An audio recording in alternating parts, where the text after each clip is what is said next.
We're ready when you are. Hold on.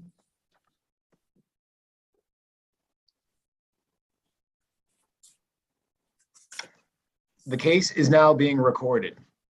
Hear ye, hear ye, hear ye. All persons having anything to do before the Honorable, the Justices of the Massachusetts Appeals Court, now sitting at diverse locations within and for the Commonwealth, draw near and give your attention, and you shall be heard. God save the Commonwealth of Massachusetts. Court is open. Good morning, everyone. Welcome to the Appeals Court. I am Justice Rubin. I'm joined today by Justices Kinder and Ditkoff. We will be hearing 6 arguments this morning. The first one of which is number 20-701, Commonwealth versus Werner Garcia Figueroa. The rules are the same when we hear argument by video conference, which we are doing today in light of the ongoing pandemic, as they are when we are in the courtroom, which is to say 15 minutes per side and no rebuttal. And we will hear first from you, Attorney Mirsky. Thank you, Your Honor. Good morning, Your Honors. May it please the court, Attorney David Mirsky for Werner Garcia Figueroa. The first issue I'd like to discuss is the Miranda issue.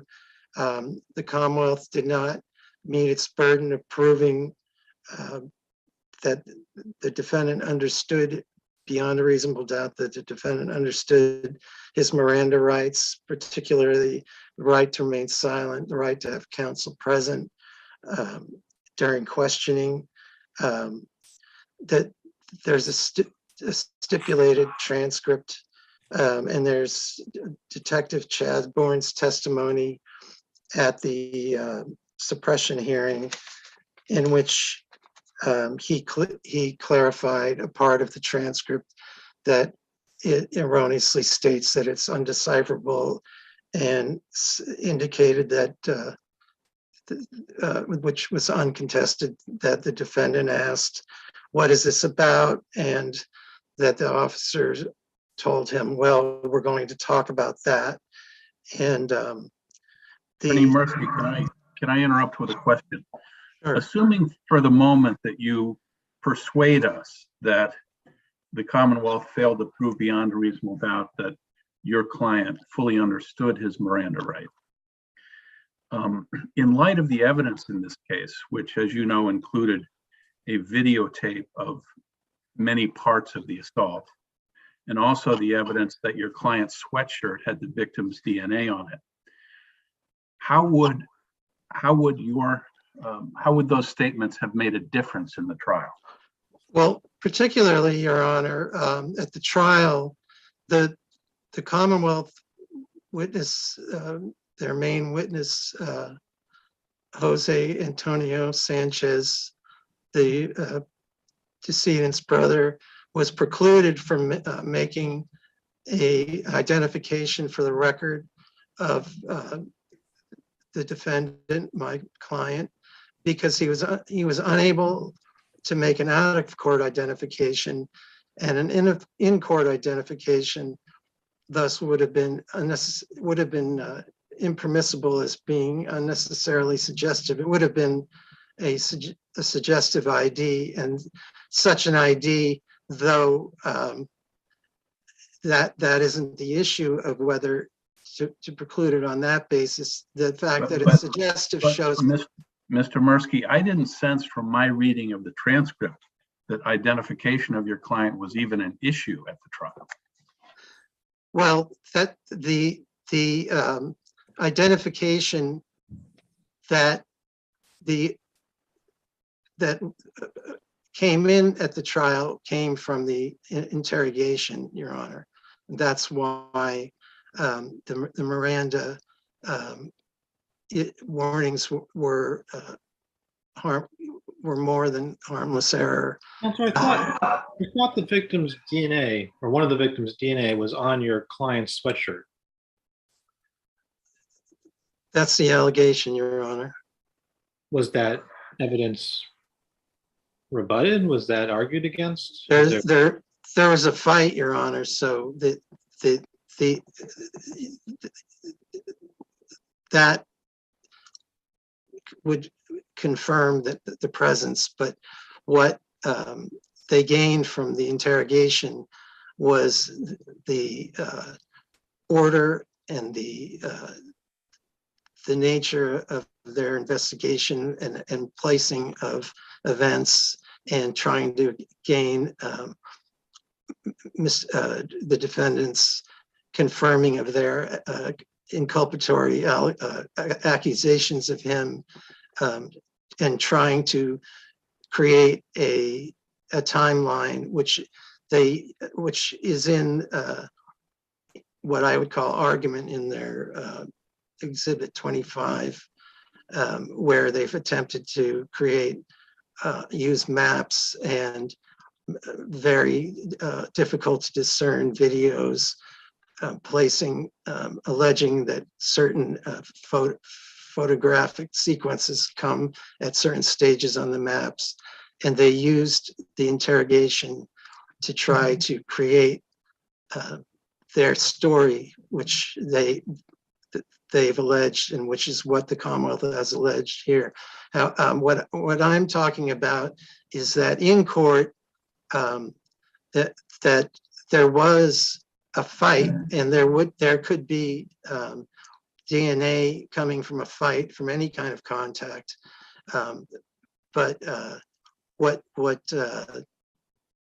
I'm talking about particularly is that you have in transcript day 3, the trial judge is precluding the co-defendant counsel from attempting to identify my client as a person that struck Jose Antonio Sanchez, and a person who engaged in the alleged events that are charged.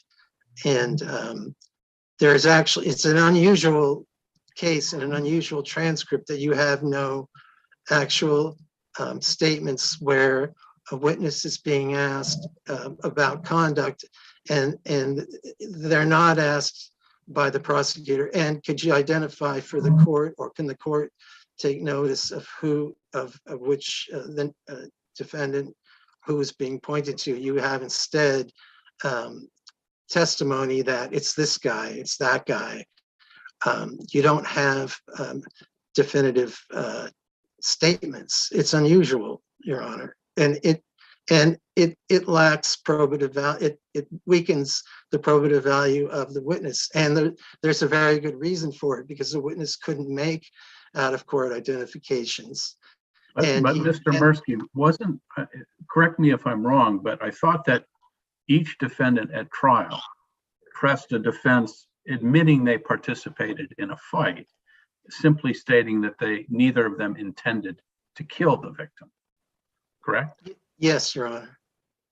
So it struck me then that identification and who did what wasn't really an issue at the trial, was it? Well, that's not true, Your Honor, because we're going back to the interrogation and the whether or not it was harmless error, and it certainly wasn't harmless error to admit improperly in violation of Miranda, admit defendant's statements made during that interrogation during police custody, as it was not simply whether you were in a fight.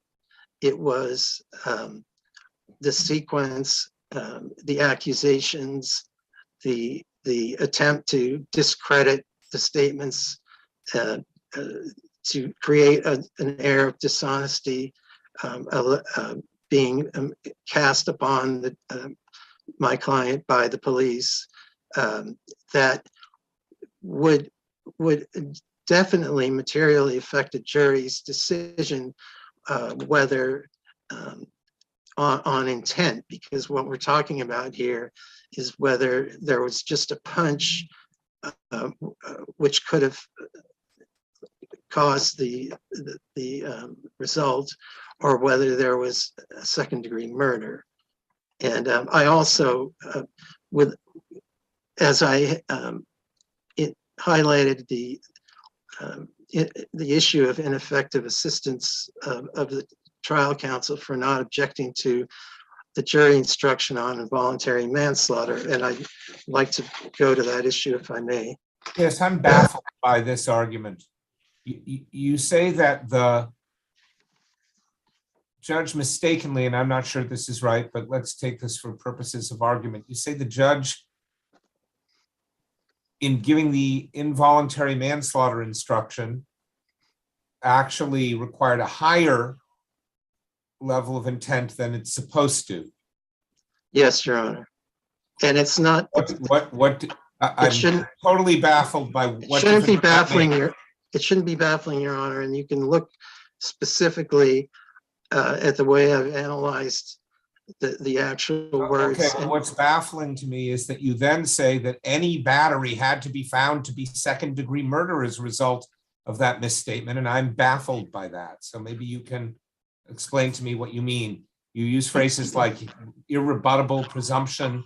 I was just totally confused by this. What is the error, and how does it affect your client? Okay, well, first of all, the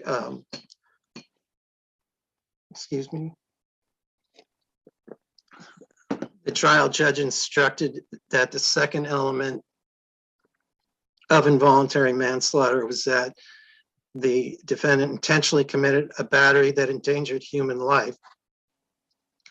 Later defined to mean. And then in the third element. Later defined to mean something like substantially. He says, right, that's clarified a little later, isn't it? Yes, Your Honor.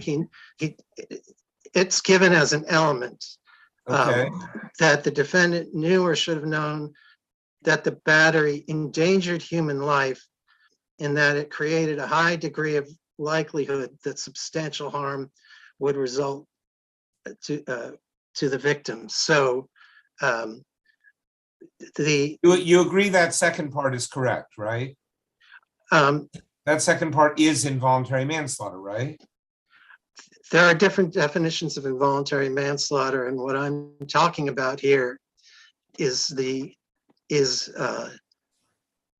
and first of all, you can see that there's a problem, and I've pointed it out in my principal brief, that there's a whole problem in Massachusetts distinguishing between involuntary manslaughter and third-pronged malice. But what I'm talking about. What is that? Because third-pronged malice is plain and strong likelihood that death will result, and involuntary manslaughter is high degree of likelihood that substantial harm will result. One's plainly higher, little higher chance, and higher thing. Death versus substantial harm. It's not simply substantial harm the way instructed here, Your Honor. It's a battery that endangered human life, and endangered human life in that it created a high degree of likelihood that substantial harm would result. So it's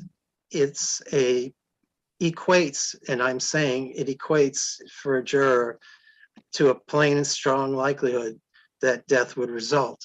Okay, let's not separating. Please explain. Your time is short. Let's say you're right, and that he gave the equivalent of third-degree malice. So what? How does that hurt your client who was convicted of second-degree murder? Third-pronged malice is second-degree murder, Your Honor. So yes, your client was convicted of second-degree murder. Am I correct?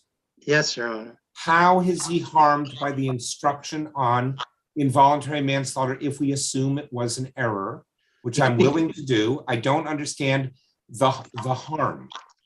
Because his attorney argued for involuntary manslaughter, and by doing so was arguing without knowing it ineffectively for third-pronged malice for second-degree murder. He was trying to avoid having his client convicted of second-degree murder, but instead he argued for it because he allowed this instruction to go forward. And this instruction, instead of giving an opportunity for a lesser included offense, actually created a mandatory finding of by asking for involuntary manslaughter. With that instruction, he's asking for third-pronged malice finding. And the judge instructed, and I pointed it out in the reply brief, the specific instruction the judge gave on third prong malice, which tracks exactly what I've pointed out in my principal brief, where the case that mentions this problem in Massachusetts between these two. Now, so Yes. you're saying that endangered human life is the same thing as plain and strong likelihood the death would result, or at least a jury would have understood it as such? Is that the argument? I'm saying that the judge defined. I'm trying to answer you, Your Honor, directly. That first of all, the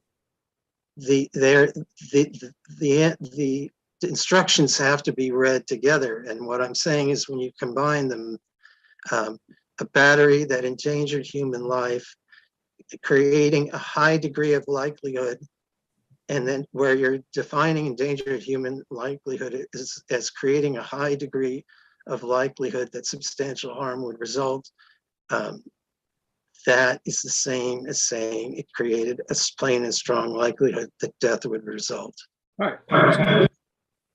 I understand. Okay. Your time has expired. I think we understand your argument better, and we have your brief as well. Thank you very much. Thank you, Your We'll hear Honor. now from Attorney Steinfield.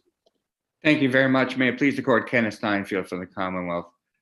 I'd like just to make two comments on Justice Kinder's first point, that there was no prejudice even if the admission of Werner's statement was erroneous. I'd like to add that the defendant was able to make very good use of his statement in his closing, which he began by pointing out that in that statement, Werner said that he did not want anyone to die and that he was very sad about that. That was the first thing that the defense counsel said in his closing. It was also the last thing that defense counsel said in his closing. So he bookended his entire closing argument and therefore his whole defense on statements made by Werner in that very statement that he sought to suppress. Even if he had been forced to do that because the statement had not been suppressed, the fact that he was able to make very good use of it, in fact, it formed the foundation of his defense, shows that he was not prejudiced by the admission of the statement. My second comment on that is that the defense counsel says on numerous occasions that the Commonwealth used the defendant's statement for certain purposes, that it used his statement to put him at the scene of the crime, that it used his statement to show that he had been in a fight. The Commonwealth never did that. In his closing argument, it said nothing about his statement.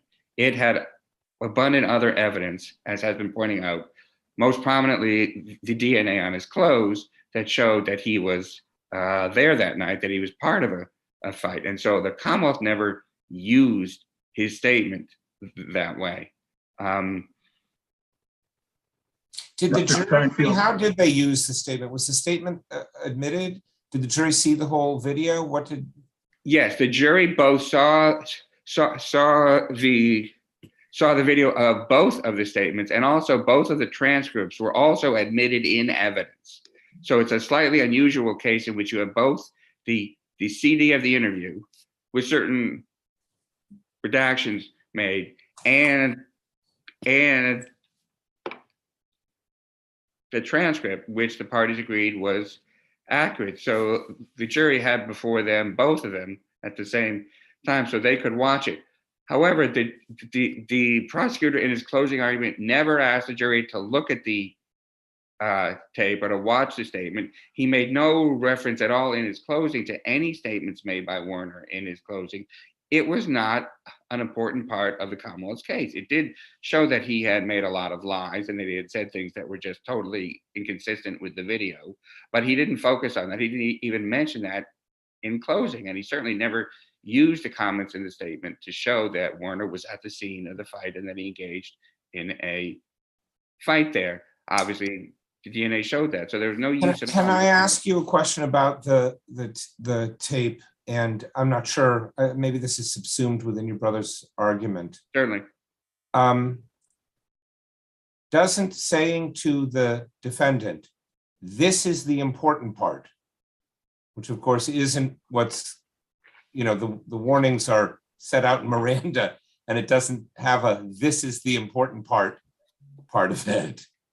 If you Of say course. to him that the important part is that he can stop at any time, mightn't that minimize in the mind of the defendant the importance of not speaking in the first instance or not requesting a lawyer in the first instance? Not the best choice of words, I'll be the first to admit. Okay. But if you look at the entire statement, which is on page 4 of the transcript, which is page 141 of Werner's appendix, if you look at the whole thing that Detective Chadbourne said after here comes the most important thing, he said, and this is what is most important. You can also give up your right to a lawyer and your right to remain silent and can answer any question or make any declaration that you want. If you decide to answer questions, you can stop at any time to consult a lawyer or for any reason. So if you decide that you want to talk to us and I ask you a question, but you don't want to answer it, you don't have to answer it, and you don't have the obligation to answer it. That's all that follows the statement. Here's the most. No, but I'm just a little concerned about blessing this. I think the police are extremely good at following the law when it comes to this. And if we bless this kind of formulation, I'm afraid we're going to see more of it. And I will say, I mean, of course, it's a funny thing. I'm not saying that the officer deliberately, we see these from time to time. And of course, the officers want the person to talk, you know what I mean? And so it may be that even unconsciously or whatever, they're the way they're framing it, hoping the person will say, yeah, okay, I'll talk. So that's all. I found that a little jarring to tell him this, the part after you started talking is what's really important. I agree. I agree entirely, Your Honor. And I'm not asking this court to bless that comment at all. I'm merely saying that in the context of the whole provision of the Miranda rights, this does not preclude a finding that he knowingly and voluntarily waived those rights. It was an unfortunate phraseology, but there are several occasions, during the same colloquy where the defendant makes very, very clear that he understands all of those rights. So I certainly am not asking this court to condone or to add the phrase. It's certainly not the most important right, but in the context of everything both that followed that and that both preceded and succeeded that exchange makes very clear that he fully understood the rights that he had and that he waived them. In fact, Detective Chadbourne on one occasion went farther than he had to and said, you can stop to consult a lawyer or for any other reason, which he was not obligated to say. So I think that overall, this interrogation showed a high level of professionalism on the part of Detective Chadbourne with this one admittedly unfortunate statement. Can I ask you about severance? Of course. That's in the other case. No, I think there's a. Yes, I'm sorry. Severance is in this. I just had Selvin on my mind for a minute. I'm sorry. Yeah. So at the end, I think the closing of the brother, Selvin, can be read. I don't know if it has to be, but it seems like he's saying, look, my guy didn't know his brother was going to murder this guy. Isn't that why we want to sever these cases? Well, but I think it was more ambiguous than that. First, it was, I didn't use a brick. I don't know what happened. I know, but the jury is sitting there and there's a dead person, right? And someone killed him. Obviously, there's a question about with what level of intent and so on. Isn't it problematic to have the brother there saying, on top of the prosecutor saying it, look, I don't know anything about my brother's mental state or that he's going to kill somebody. I don't see how that's especially inculpatory of Werner for Selvin to have said that. And for Werner to gain relief on this claim, he has to show not only that there was error in the denial of the motion to sever, i.e. that they were mutually antagonistic defenses, but it was so bad that it actually deprived him of a fair trial. So it's not just that he has to show that it should have been severed. There's a very high burden of proof as a prejudice for Counselor, defenses on this claim. And even, I'm sorry, Your Honor. Counselor, what did the judge know about what Selvin's defense was going to be at the time the judge made the decision to deny the motion to sever? That wasn't totally clear to me. Yeah, no, I don't know either. I don't think that at the time, and certainly we have the record for the motions to eliminate, and I don't think that there's anything said about it. So I don't know of anything on the record that explicitly says she was very familiar with the case and knew that there was DNA evidence and other evidence that placed them at the scenes and that there was a videotape. But I can't answer definitively what her state of knowledge was at the time that she admitted this evidence. However, the defense counsel had the obligation to show to her at the time, you know, why these things. He focused actually at the argument on a possible Bruton problem. That was the major basis for his motion to sever, which never came up at trial. And so it turns out that the thing that he feared the most never actually happened. And so I think the fact that it's something that Selvin's counsel said in closing about he didn't use the brick, I don't think that possibly could have had the prejudicial effect that is necessary to show that he's entitled to a new trial based on the failure of the severance here. If the members of the court have no further questions, I don't have anything to add, and I don't see any reason to waste the court's time for the next 5 minutes. I see no further questions. Thank you for an excellent argument. Thank you both for excellent arguments. The case is submitted. Thank you, Your Honor.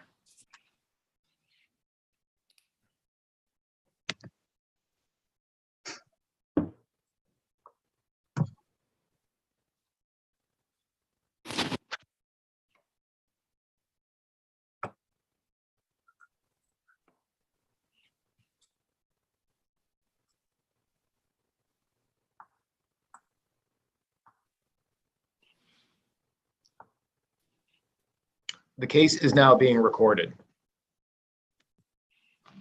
Good morning. Our session continues this morning with number 20-703, Commonwealth versus Selvin F. Garcia. I should have said I'm Justice Rubin. I'm joined today by Justices Kinder and Ditkoff. The rules when we hear the appeals court hear argument by video conference, as we are this morning due to the ongoing pandemic, are the same as those in our courtroom, which is to say 15 minutes per side and no rebuttal. And we will hear first from you, Attorney Crouch. Thank you. Good morning, and may it please the court. Andrew Crouch on behalf of Selvin Garcia, who appeals from convictions out of the Essex County Superior Court. I would like to begin today by addressing the second issue in the brief, namely the trial court's denial of the defendant's request to cross-examine Antonio Sanchez, the key witness for the Commonwealth, about possible areas of bias. At the outset, it's important to note that the Commonwealth concedes that this was error for the court to preclude completely the defendant from cross-examining Antonio about bias, but this court obviously conducts an independent inquiry as well. So in reviewing what happened here, the defense counsel at the appropriate time asked to go sidebar, and then brought up his offer of proof in terms of what he was going to cross-examine Antonio about, and specifically with regards to speaking with an attorney for criminal liability and possible filing of a civil suit.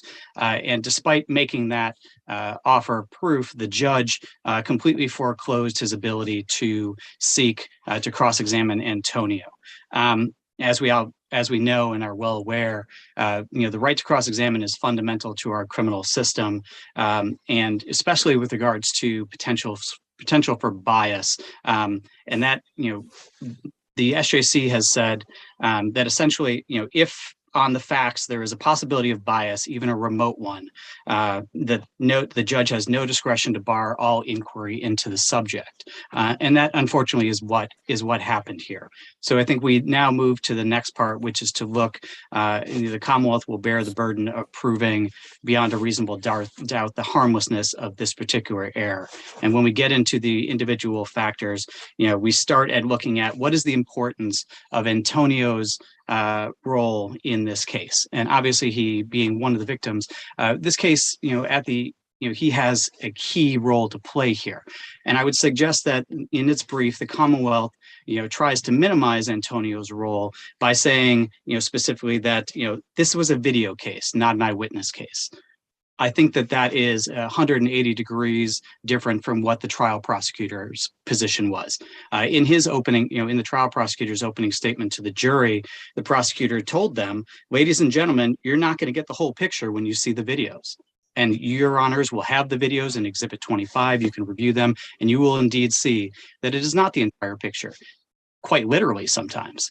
The individuals and the participants often go out of frame, or they are in a distant part of the frame in a rainy, dark evening.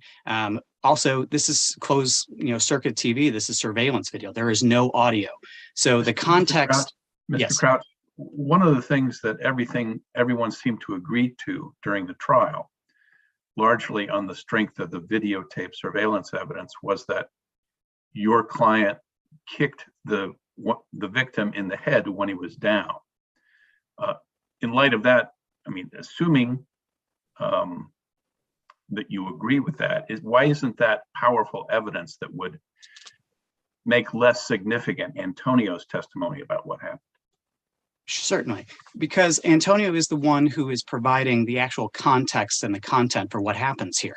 Because we don't actually know what is said between any of the parties. We only have Antonio's version of what happens here.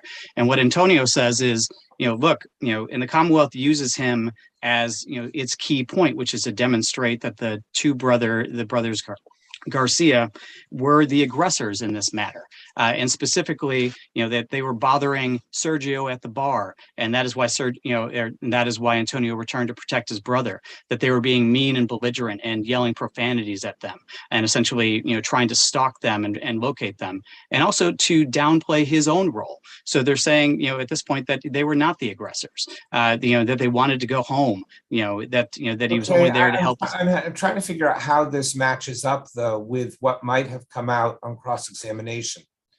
So let's make it the strongest case for you. On cross-examination, what would have happened is that he would have admitted that he hired a criminal lawyer because he was concerned about his own liability, and that he intended to bring a civil suit against the two defendant brothers for whatever his injuries are in wrongful death of his brother. Yes. Right. That's about as robust, I guess, as you would hope to get. Right. And I think it's substantial evidence. And I think the case. But I'm trying to figure out. So he's concerned about his own criminal liability. So he consults a criminal lawyer. But the video shows, among other things, your client and his brother returning to the scene after being away, going back to the fight. How does I'm having a hard time understanding how that might be undermined, that video evidence might be undermined by Antonio thinking, maybe I have criminal liability here. Can you explain that? Yeah. Certainly. So as we were saying, here, the law is clear that, where there is issues of bias like this, the jury should be allowed to hear that. And I understand that the video does provide at least part of the context and part of what is happening there. But essentially, if Antonio had any motivation to exaggerate, Selvin's actions, especially leading up to what happened here, and the Commonwealth says Selvin is an aggressor. Selvin repeatedly punches Antonio. They set all of this context up in advance to sort of get us to the point of a first degree, or in this case, a second second-degree murder conviction and determination. But if Antonio has any reason, any motive whatsoever, and again, the case law doesn't suggest that we have to show that it is likely that the jury is going to believe that or anything. It just has to be just even the possibility, even the remotest possibility that the jury might consider the issue of bias. But if he has a motive to downplay his own action, yeah, but I'm trying to figure out, right? There is this question of prejudice, whatever the standard is. I'm just trying to figure out. Okay, so he was concerned about his own liability because he was the first aggressor. He wasn't defending himself, he was the aggressor. But then there's all this video. There is the video, and I think that Werner's case is a different case from Selvin's case, quite obviously on the video. Sure. And Selvin's role on the video is far more limited. And as you said, we're focusing on this kick. But the point is that based upon the record, neither we nor the trial judge would know with certainty, how specifically how he would answer those questions or what the jury would do with it. Now, the jury is entitled to be able to weigh the entirety of what Antonio might have to say and the entirety of whether or not he has any motive to suggest that they just suddenly started fighting with us, which colors the entirety of what happens to follow. We also don't know, because we don't have any audio whatsoever, what is said between the parties. Selvin and his brother are saying in their statements that it is that Sergio or Antonio are making statements to them, and that that Antonio is the one who is beating up on Selvin. Selvin's having a wholly separate fight and argument with Antonio. But if the jury is not able to know whether or not Antonio had any motive to exaggerate Selvin's actions, or to downplay the mutual nature of the altercations, or to characterize his own actions as self-defense in order to bolster either a monetary recovery or to protect himself against criminal liability. Mr. Crouch, I'm sorry to interrupt when you're on a roll, but when we get to the point of the kick to the head, when the victim is down, I'm having a hard time understanding the importance of the context leading up to that. Well, I think that part of the context is that Antonio is constantly saying, they're trying to stop, Selvin's role is essentially trying to stop me from getting to my brother. So this goes not just to the kick, which we, contend could be considered independent of, the other actions, but he's saying that Selvin's role is essentially as a gatekeeper, that he is able to stop Antonio from assisting his brother, coming to aid, and therefore that's the whole basis for joint venture in the case. Because when we look at the rest of the video isn't showing Selvin doing very much, and I would suggest, looking at that initial altercation outside the bar, both Selvin and Antonio go off frame, not throwing punches or doing anything in particular. They're just kind of going after their brothers. But you hear Antonio's version of events, and it is radically different. It is that Selvin is assaulting him multiple times, and that Selvin is the aggressor the entirety of the time. And I would suggest the video at times is incomplete. There are full sections of time that are missing. Sometimes it's hard to read. It's a bit indecipherable, and we have absolutely no audio with regards to it. And so I think that in this circumstance, where there is the possibility for bias, and indeed we do see that they file a civil lawsuit 4 months later, there's an opportunity here that was required, for him to be able to cross-examine. And as we look at, the courts, in looking at the additional factors here, one of I think the key factor that the Supreme Judicial Court has suggested is the second one, which is whether or not the testimony was cumulative. And the court has said that, when we have decided that a trial judge committed no error or only harmless error in striking questions by a defendant designed to impeach a witness's credibility, it has been because the equivalent information was communicated to the jury. This is not a situation where any other additional evidence with regards to Antonio's potential for bias was communicated to the jury. It was completely foreclosed in this instance. And this is, the Commonwealth cannot and does not attempt to argue harmlessness on this particular point. And it's important to keep in mind that indeed the Commonwealth bears the burden here of demonstrating this harmlessness beyond a reasonable doubt. And we look into the third factor, specifically, the presence or absence of any corroborating circumstances contradicting the testimony of the witness on material or key points. And here, as you said, we have some videos, and as I said, they are incomplete. We have a 911 tape, but again, Antonio is saying certain things on the 911 tape that don't match up with what the testimony is later. He tells them that indeed there is no weapon. There's no weapon used whatsoever. The Commonwealth goes in the complete opposite direction, says, no, a brick was there, the brick was likely used. And then at trial, he's suggesting, they hit me with a brick. So indeed, cross-examining him on why his story is changing on some of these points, that story may have changed in part because he's trying to either minimize his own criminal liability or potentially to maximize any kind of a financial incentive to file a civil suit after this is over. And then, as I said, we look at, that final point as I think we've discussed, which is the overall strength of the prosecution's case. And I would suggest, as I've said, the video evidence is only part of the story. It does not tell the full tale. This is not a circumstance where the entirety of the events were contained within the four corners of a video that we can simply look at and judge as any participant or witness could in this circumstance. Antonio is key to the Commonwealth's case, and they can try to minimize his role, but in the end, he is the only person who is able to testify as to large portions of the fight, to actually be able to provide the context and the content for what is happening between these parties, what is said, and he frequently downplays both his role and Sergio's role, while also playing up the roles that the brothers Garcia played here. And accordingly, this is a circumstance where the judge, in completely foreclosing what was not a remote possibility, but indeed, a likely possibility of Antonio's bias, completely foreclosed it. And this was not a certain. The case law makes pretty clear that this is a serious constitutional error. It is one where there are limited circumstances under which this couldn't be found harmless.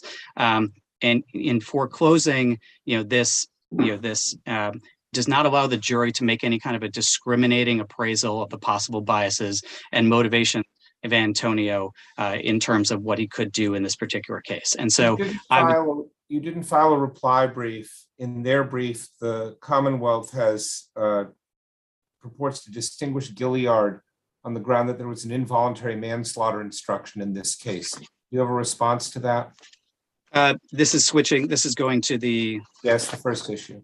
Okay, sure. Yes, I would suggest, the Commonwealth is looking at cases such as our. I think that, the important thing to look at here is the case of Selvin Garcia is distinguishable from a lot of the cases that the Commonwealth suggests. I asked a specific question and you don't have much time. In Gilliard, Justice Kaplan said that they could have skirted the manslaughter instruction because there was a requirement of showing provocation, as there is with voluntary manslaughter here. The Commonwealth says, but there's also an involuntary manslaughter here with a lower mental state than second-degree murder, which would have been an option, yet the jury did not choose that. So they certainly wouldn't have chosen the even lesser option of assault and battery, even if it was should properly have been instructed on. What's your response to that? I think, the response with the time I have here is that, assuming the jury avoided, finding manslaughter, or assuming that the jury in this circumstance, could have found manslaughter, I think that the evidence, as we see in this particular video, could suggest, I think, still supports the possibility that they could have gone down to assault and battery simply based upon the circumstances of that one kick at the end. And looking at the rest of the video, it suggests that he did not have other involvement, and I would suggest, again, this wraps in a little bit with the second issue, because they didn't know what other motivations Antonio might have had. So I would suggest that. Okay, but my question is, since the point is all or nothing, that's the risk. The risk was, without this instruction, they would have done all or nothing. They didn't do nothing. They did second-degree murder. They didn't do involuntary manslaughter. Do you have a reason why you think they might have done assault and battery if they didn't go down to involuntary manslaughter in the first place? I think, and as I said, it's obviously impossible to know what the jury is thinking in particular circumstances. But I think that the law is clear that where the evidence taken in the light most favorable to the defendant, as for the reasons we've discussed throughout the argument here in terms of what Selvin did, I think that the instruction on the lesser included offense of assault and battery should have been given under the circumstances. Okay, thank you very much. Your time has expired. Excellent argument. We will hear next from Attorney Steinfeld. Thank you very much, Your Honor. Kenneth Steinfeld for the Commonwealth.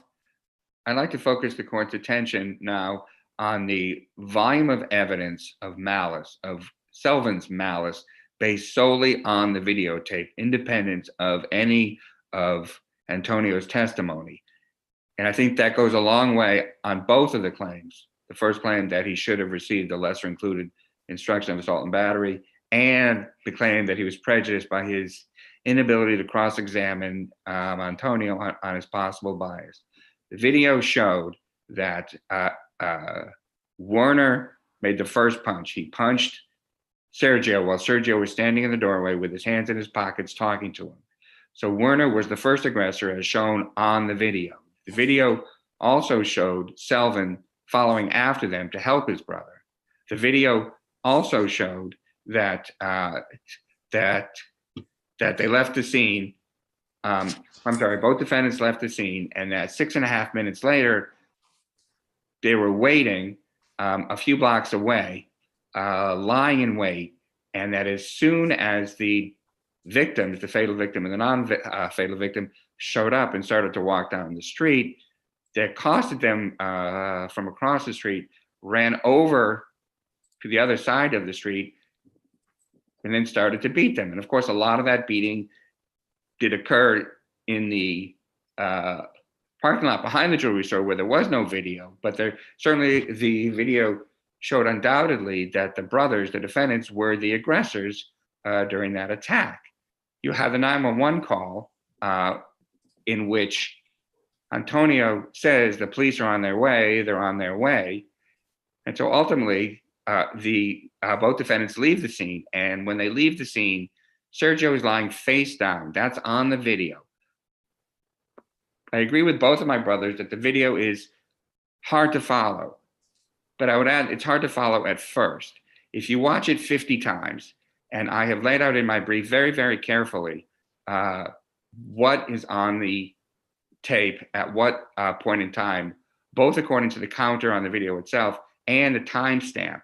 If you watch it over and over, you will see very, very clearly Sergio's body lying face down on the sidewalk behind the parking lot of Omar and Oscar's. So the second time when they leave, following the second attack, which the defendants have initiated, they run around the block.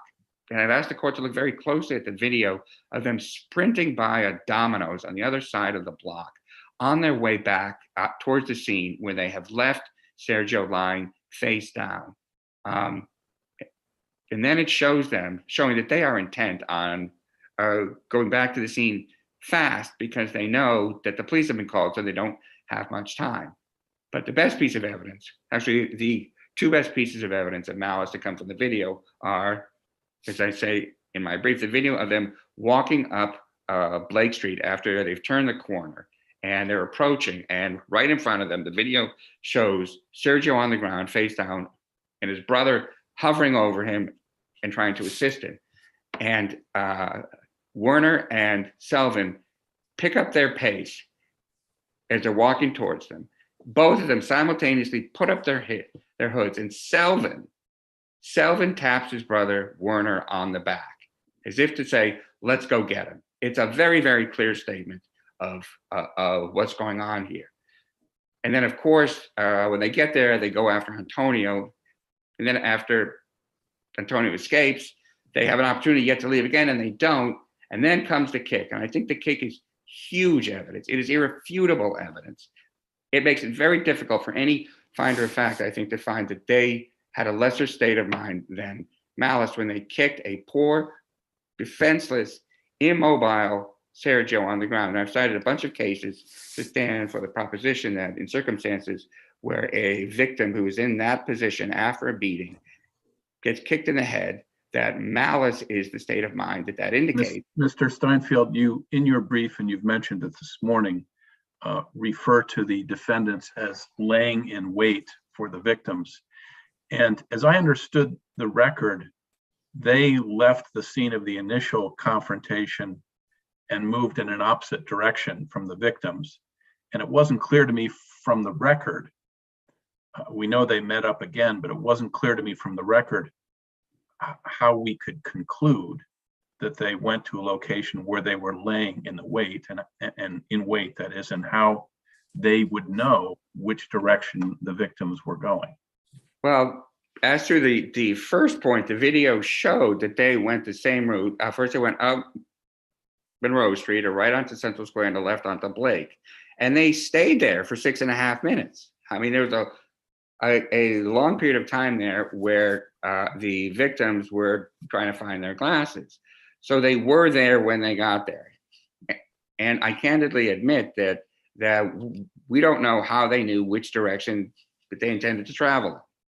I mean, that's just not in the record. But nonetheless, they were there waiting for them 6.5 minutes later when they walked down the street there. So I think it's fair to characterize what they did there was laying in wait, especially given how they immediately accosted them.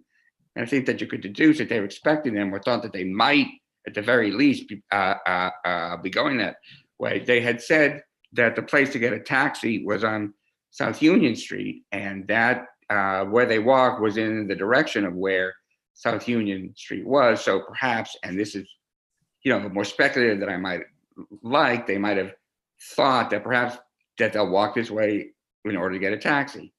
But as I said, we don't know. But the fact remains that 6.5 minutes later, when they could have left the area, gone anywhere they wanted in the city of Lynn, they just happened to be across the street on the same street that the victims happened to walk up 6.5 minutes later. Did Antonio's story about the brick change? No.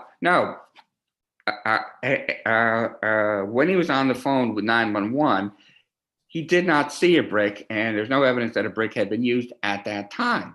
He said that he was later struck in the face by Werner with a brick. So it's clear that at the time that he made that statement, they have no weapon. When he talked to the police, he had not been hit in the face. That's correct. That he lost some teeth or had broken teeth or something. That occurred. I see. That occurred later. So there's no inconsistency whatsoever. Also, if you look at the video, and also there's another video that's introduced in evidence that I have not asked the court to look at, but again, if it want, that's a crime scene video that was taken by the police that shows the rain that this was a very, very rainy night at that point.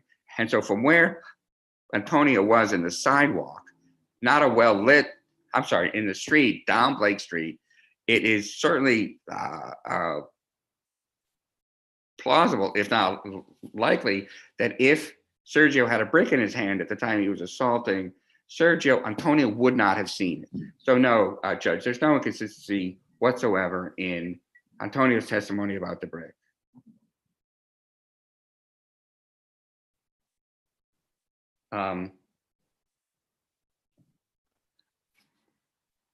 I also wanted to add that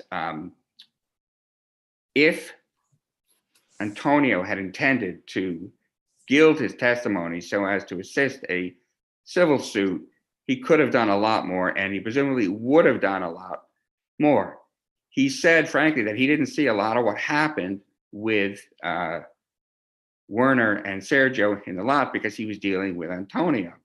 And he certainly would have said, or he might have said, I saw him hit him, I saw him strike him, I saw him beat him. He didn't say anything like that.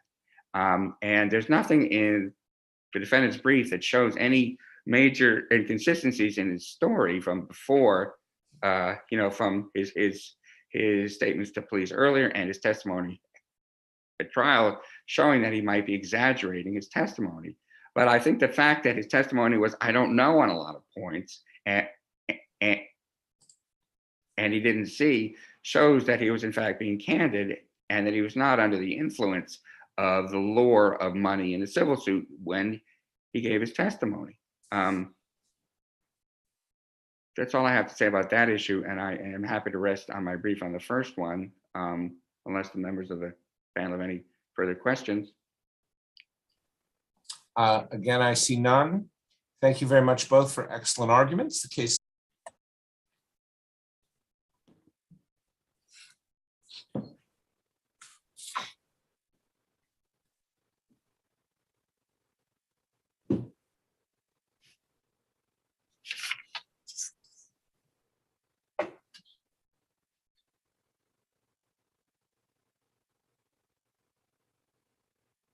The case is now being recorded. Good morning. Our appeals court session this morning continues. I am Judge Rubin. I'm joined today by Judges Kinder and Ditkoff. And we are hearing argument by video conference due to the ongoing pandemic. Our rules for argument by video conference are the same as the rules in our courtroom, 15 minutes per side and no rebuttal. The next case is number 20-1197, Commonwealth versus McNeil, and we will hear first from you, Attorney Marks. Good morning, Your Honors. May it please the court, Daniel Marks on behalf of the defendant appellant, Michael Johnson McNeil. Your Honors, this was a murder case, and Mr. Johnson McNeil was found not guilty on all of the murder charges, and those included murder, attempted murder, and accessory after the fact. He was found guilty of 3 firearms charges, 2 of which had nothing whatsoever to do with the shooting. Now, understandably, at the trial, everyone was focused on the murder charges, not the firearms charges, and applying the familiar Lattimore standard. Looking back at that evidence, it was plainly insufficient to sustain any of the firearms convictions. Those firearm convictions really relate to— You don't have to, but did you move for required finding of not guilty at the end of the Commonwealth's case and at the end of the case? Yes, Your Honor. Okay. The firearms charges really relate to 2 separate cases, and that's an issue in the severance issue presented to the court. The first relates to what happened on July 11th in Dorchester, and that was the shooting on Bailey Street. There was a .38 caliber Taurus pistol used in that shooting, and Mr. Johnson McNeil was convicted of constructively and jointly possessing that gun, despite the fact that there's no evidence whatsoever he was ever even in the presence of that gun, much less held it or used it or had the intent to do so. That gun was not found at the scene of the shooting on the day of the shooting. It was found 2 days later when other men, not Mr. Johnson McNeil, were involved in a high-speed chase with the police and threw the weapon out a car window. The second set of firearms charges, which include both firearms charges and ammunition charges, are entirely unrelated and relate to a different weapon, a .38 caliber Ruger pistol found in a private home in Mattapan 4 days later when a search warrant in an unrelated investigation was executed at that home. That was not a gun used at the shooting on July 11th. Now, before I address the firearms charges in detail and explain why the evidence doesn't satisfy the elements of constructive or joint possession, I just want to say a word about the shooting itself, which was obviously the core of the case. The evidence was at best thin and vague on what happened on Bailey Street on July 11th, and that probably explains why the jury found Mr. Johnson McNeil not guilty of all those charges. At the end of the day, despite the evidence and all the testimony, including from at least one of the victims, no one really knows what happened on Bailey Street. No one knows who shot first, who shot who was holding which gun or shot it, or why the fatal fight even broke out in the first place. There's witness testimony from at least 2 witnesses, one an independent bystander and one an individual who was in the car, the red Mercury, where the decedent was, who suggests that this was an unfortunate chance encounter after people bumped into each other on the street. No suggestion that this was some sort of premeditated event or that anyone arrived at Bailey Street with any kind of intent to kill. Counselor, is that really solid when 2 cars come to the area and one person gets out of each car, they engage in the encounter, and then they both get in your client's car? Doesn't that suggest not necessarily a plan to murder, but a plan to have some sort of encounter? Well, it suggests that they're doing something together. I certainly agree with that, Your Honor. There's video evidence that 2 cars show up on Bailey Street with 4 individuals, to get out and walk up Bailey Street and out of the frame. And this is Exhibit 157, the angle from the VW, the nearby VW post. And if the court hasn't reviewed it already, I urge you to, because I think it really betrays the weakness of the Commonwealth's case. But yes, two individuals get out of two cars and walk up a street. About a minute later, after shots have broken out in the neighborhood, those men are seen running back to a car, get in the car, and leave. Why they're there in the first place? Now, these individuals all live in the neighborhood. They're all social acquaintances. They're friends. What they're doing, whether they're going to the nearby Dunkin' Donuts. There's testimony that one guy is on the scene because he's going to pay a cell phone bill. So yes, there's certainly evidence that they're engaged in some kind of joint activity. They travel together to this location, but that isn't nearly sufficient to establish a joint venture guilt beyond a reasonable doubt of murder or even possession of a weapon. Now, I don't know why you're fighting about murder. It seems like you've won that case. Can I ask you about joint possession, though? Do we have published cases of joint venture possession of a firearm where, so far as we're aware, the firearm is solely in the possession of one of the two people, that it's not loose in a car or in someplace where they both have access to it? Are there cases like that? I'll ask your sister as well, but. Yeah, it's no particular case is coming to mind where a joint venture conviction is affirmed on that sort of fact pattern. The case law is, you say the case law could be a bit clearer on the distinction between joint venture possession and constructive possession. Here, I don't think that the court really needs to tease out any subtle distinctions, because as the Commonwealth acknowledges in its brief and concedes, in order to sustain these convictions, they need to establish guilt beyond a reasonable doubt on both theories. Counsel, let me stop you there. The Commonwealth does concede that, but even if the Commonwealth conceded the conviction be reversed, we couldn't just accept that. And wasn't that case law reversed in Zanetti, overruled in Zanetti? And didn't we find in Ormond O that even in a possession context, you only have to prove sufficient evidence of one of those things? So yes, I do believe that there is case law that says that joint possession alone would be sufficient. That's not the Commonwealth's position here, or the position it took below, or how the jury was charged. But then we're presented with the problem of what that means, separate and aside from constructive possession, in a situation where no one is suggesting that Mr. Johnson McNeil himself personally did anything with the firearms at issue.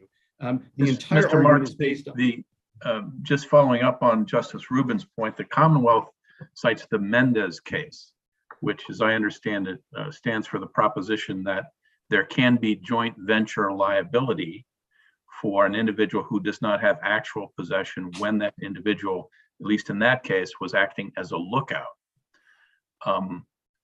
Why doesn't that case have some impact on the facts before us here? So, Your Honor, if the evidence was sufficient to sustain a finding that, in fact, Mr. Johnson McNeil showed up at this location with the intent to participate in some kind of violent crime using that firearm, then I think Mendez would be a helpful case for the Commonwealth. The problem is that's not what the evidence shows. And in fact, the jury rejected the Commonwealth's theory that that's why everyone arrived at the scene when they found the defendant not guilty of the murder, which, to Justice Rubin's point, is why I keep coming back to that.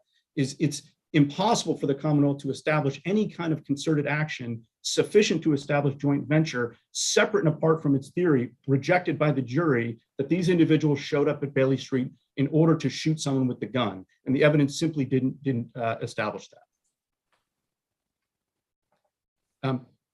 Your Honors, with respect to July 11th, I'd also add that the notion here, and the suggestion is made in the red brief, that the evidence established at trial that Pereira was the shooter, and that Pereira left the scene of the shooting and got back into Michael Johnson McNeil's car with the gun. The problem is that, again, that's not what the evidence showed at trial. There was no evidence of who was the shooter, and no forensic evidence, DNA, fingerprints, ballistic evidence that linked Pereira in particular to the shooter. Isn't that a reasonable inference from the fact that the shooter is either Pereira or Huggins, and only Pereira is there when the gun gets tossed? No, Your Honor, I don't think it is, because I don't think it's necessarily true that one of those men was the shooter. There are unidentified shells left at the scene.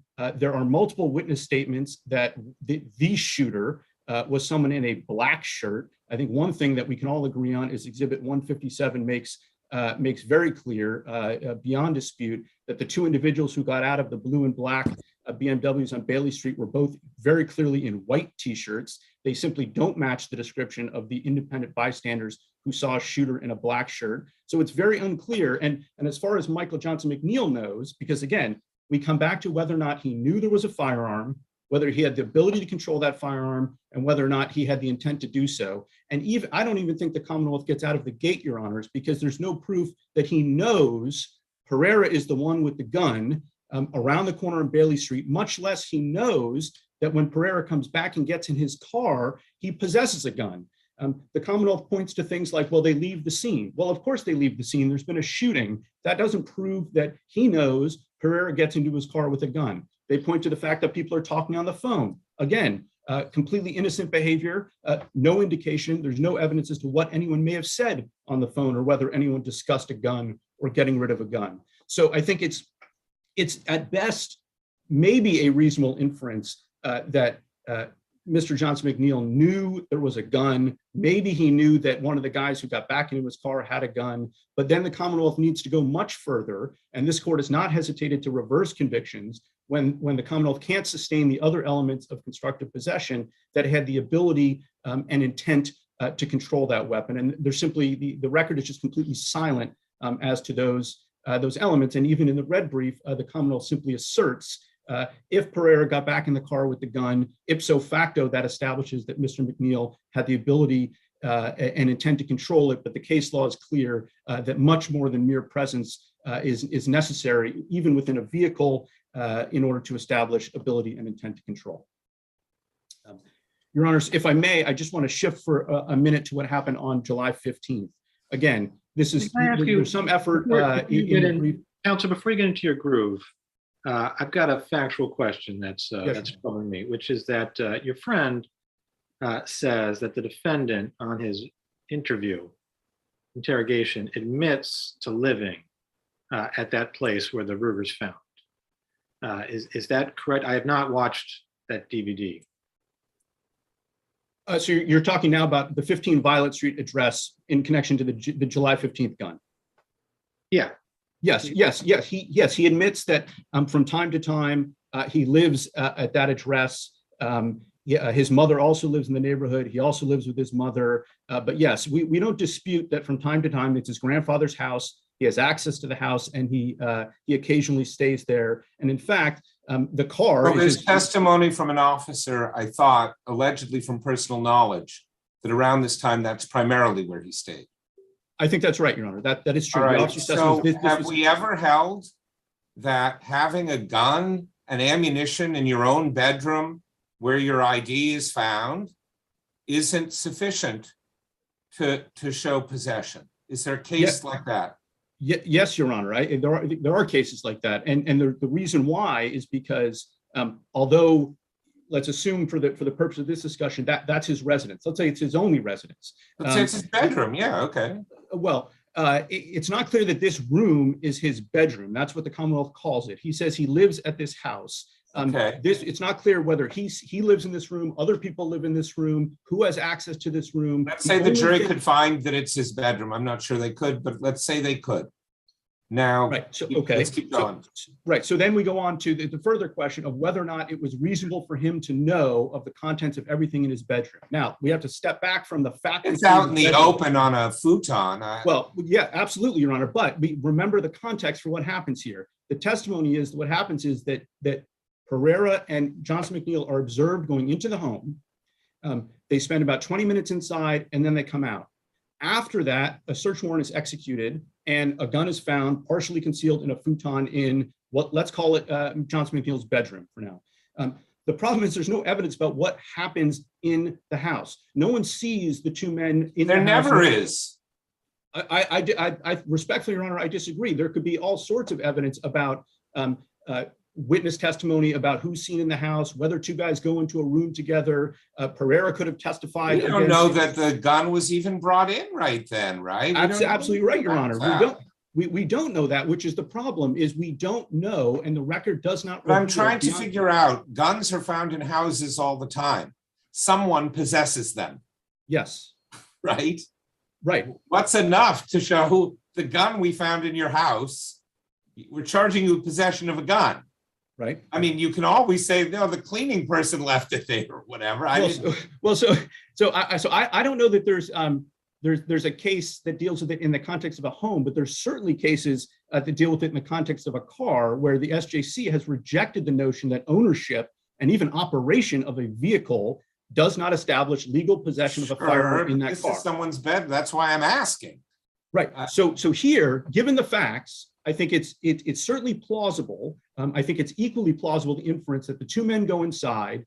Johnson McNeil, for all we know, is getting a snack in the kitchen while Pereira leaves a gun upstairs in a bedroom. Now, even if you could infer in that situation, and I would say it's speculative, that Mr. Johnson McNeil knew the weapon was in that room, again, knowledge is not sufficient. And the question is, where in the record is the evidence that he had the ability to control a firearm that Pereira supposedly left in his bedroom? There's no evidence on that point, and that's why the conviction cannot be sustained.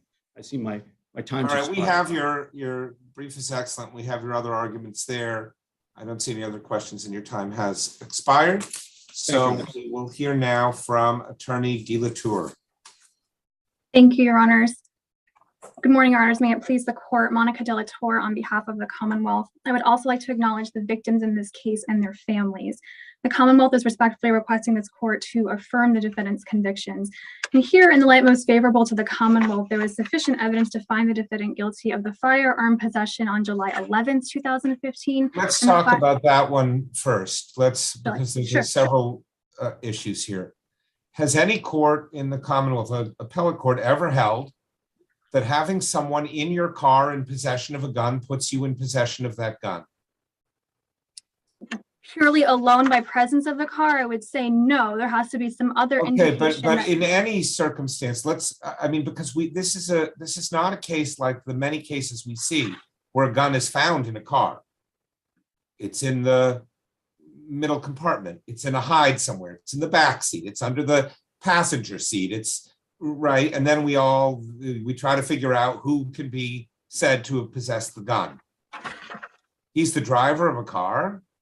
Sure. But all we know is if this gun was in the possession of, let's say, Pereira, is that Pereira got into his car with the gun. And at one point you say that he exercised power and control over the gun. It sounds like by driving the person who possessed it around. But I've never heard of that as a theory of the driver having possession of the gun.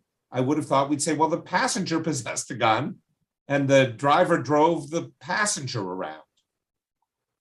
Sure. So I think what we have here is consistent with cases like Commonwealth versus Jefferson. It's cited in our brief. It's 461 Mass 821, where the driver's actions, like the defendants here, shows that there's an intent to control the firearm. And here in particular, we not only have that there were phone calls beforehand between the defendant and the shooter. We have that the shooter then circled the location of the victim inferably in the defendant's car, excuse me. And we have that there were communications between the shooter and the passenger of the blue BMW. And that's important because those two cars arrived together despite the fact that there's no communications between the drivers. And I would also note to the fact that the driver here remains with his foot on the brake lights. The car is idling, so he's in a position to flee. And also important is the location of the car. So there's a number of exhibits that show that there's a bend in the street, and there's testimony that where the defendant has parked his car, which is seconds walk away from behind the victim's car, they can't be seen because of the bend in the street. There's a couple of exhibits. 270. Yes. Excuse me if I'm misunderstanding your point, but Mr. Marks makes the point that all of those facts in support of joint venture liability on the murder were apparently rejected by the jury. What do we do with that?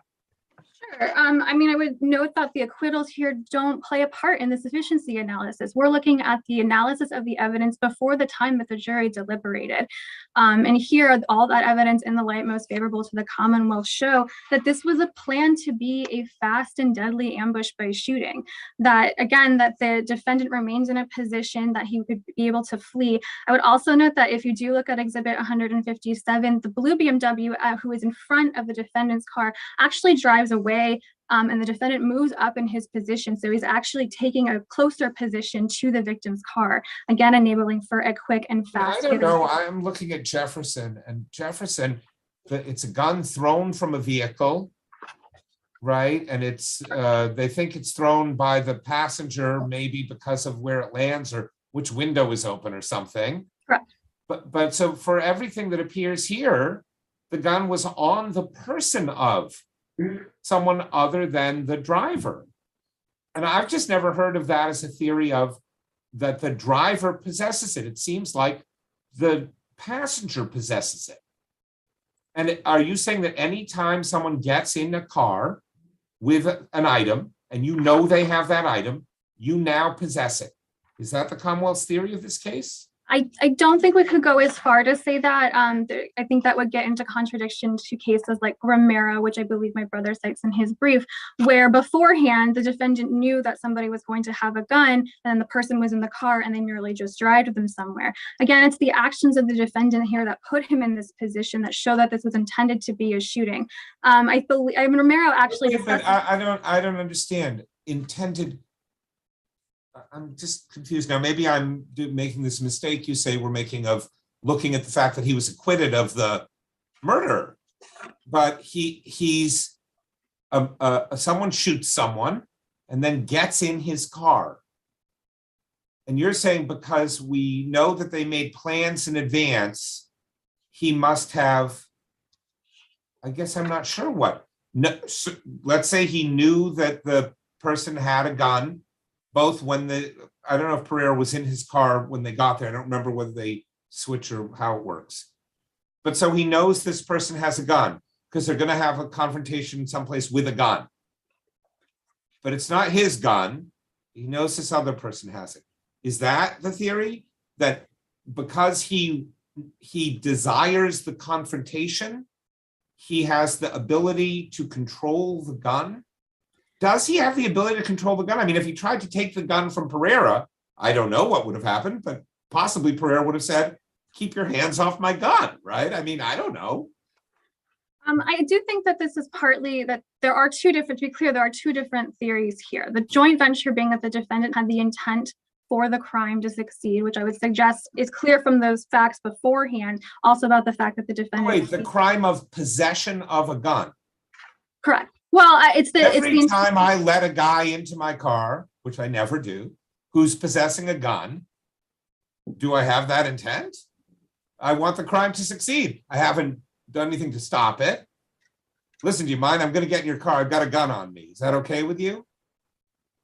Now, am I guilty of possession of a joint venture possession of his gun? Perhaps if there's a conversation beforehand about where the gun is going to go, here that it's the facts, I understandably that he was acquitted of the murder, the facts of what occurred immediately after the defendant stopped his car support that he had the intent for this crime to succeed. I would say the crime of murder. Yeah, so that a shooting was going to happen. So it's subsumed. I'm having a very hard time seeing how he possesses the gun. I get that maybe he knows there's a gun. It's this idea of joint venture possession, frankly, I find very bizarre. I mean, if it's loose in a car, okay, but if it's on one person's person, we don't usually say they both possess it without, if we knew more, they both went to the store and bought it. They both own it. And they say, listen, Phil, can you hold this for me? Or you be the one to hold the gun. But someone else possessing a gun inside your car, I've just never heard of that being possession of a gun. I mean, I think the cases, understandably, there aren't published cases, and I would agree with my brother, there aren't published cases affirming convictions in this way, but I do think some of the joint venture cases, and I think Humphreys really discusses this too in the situation, allows for this to be Counselor, allows for this. I thought Mendez was a joint venture gun possession case. where the That's true. gentleman touched the gun, just was part of the armed robbery, or was it armed robbery?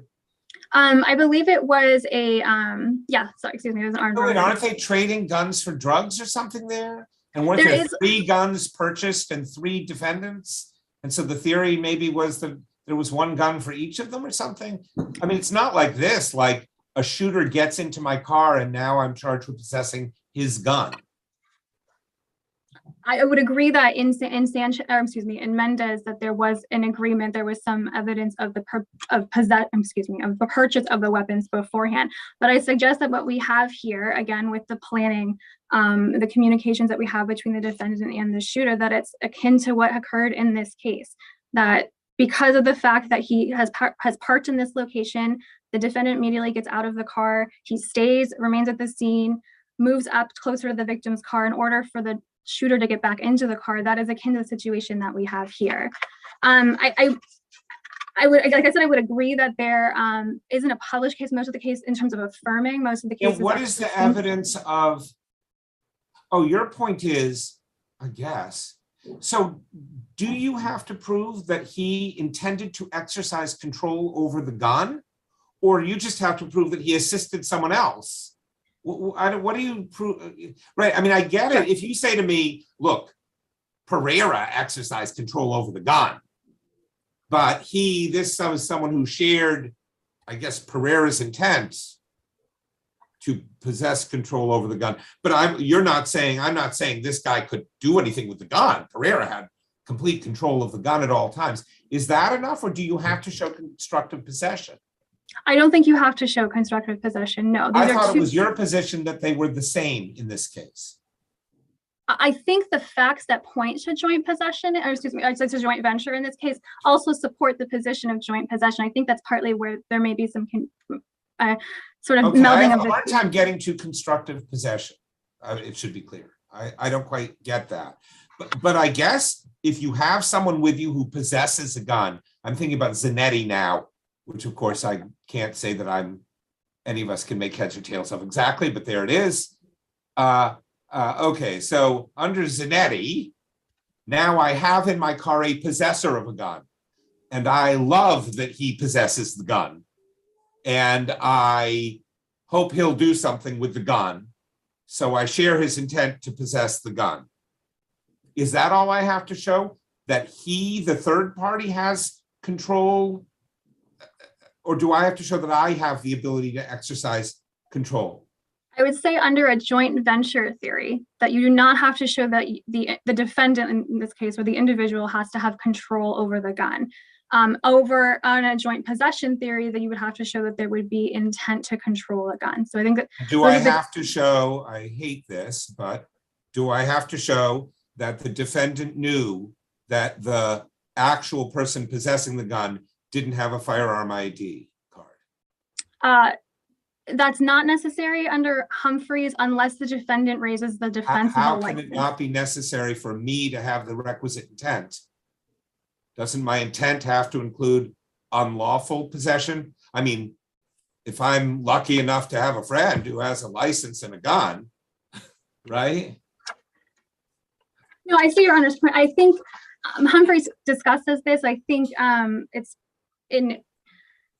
it notes that this generally wouldn't be common knowledge with the defendant, but they don't note that the defendant needs to have knowledge. So that, I think that's partly why that the defendant doesn't need to have knowledge of an unlicensed firearm, because in many situations that actually wouldn't be the case.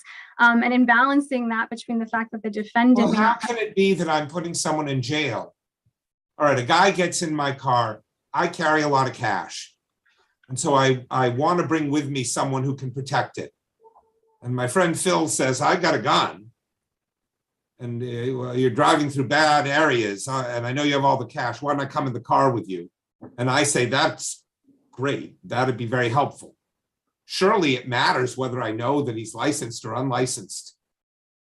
Whether you can't, right? It turns out he's unlicensed. Are you going to put me in jail? I certainly knew he had the gun. I was delighted about it. I hoped he would use it to protect me. But if I don't know that he is unlicensed, how can I have the requisite intent? how can I share the intent to commit the crime with him? Well, I think it's not the intent to I see what your Honor's point.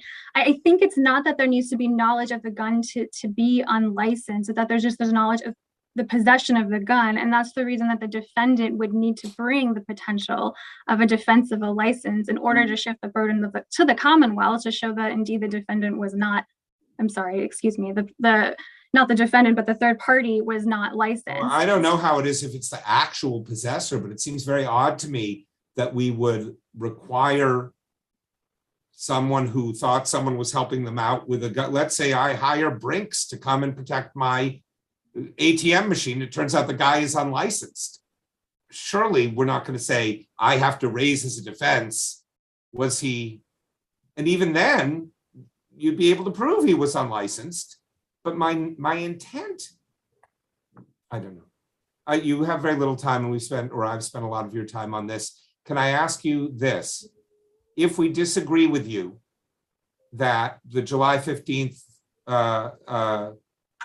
possession had anything to do with July 11th, and we think they should have been severed, why isn't telling a jury that's hearing a mere possession case all about a murder, why isn't that prejudicial? Well, I think in this case, they were certainly connected in the sense that— Okay, I just said if we assume they're not connected at all, would it be prejudicial not to sever? Well, certainly not in this case. I would because for a couple of reasons. First, the fact that the jury did acquit the defendant of the homicide charges here. Yeah, but maybe they thought, wow, but he did something really bad. We better convict him of something like possessing the gun in Pereira's pocket and this other thing on the 15th. Well, I frankly would think that would be speculating. I think here the fact that they acquitted him of the homicide and the attempted armed assault here show that the jury considered these charges separately. I also would note that the verdict slips themselves had the different dates as well as the different firearms, which also shows that the jury considered it separately. The prosecutor also did not spend, it was not a large focus of their closing in terms of the offenses on July 15th. So even if this court were to find that the judge abused their discretion here in terms of not severing, there wouldn't be prejudice. And I understand my time has expired. I would just quickly note that the defendant here also didn't note if there was a tactic or a right that was lost here about those charges not being severed, something like perhaps a defense being lost or anything like that. So for all of those reasons, I would think it's the defendant did not suffer prejudice in this case. Okay, excellent arguments from both of you. More interesting case than I thought coming in, and it's submitted. Thank you.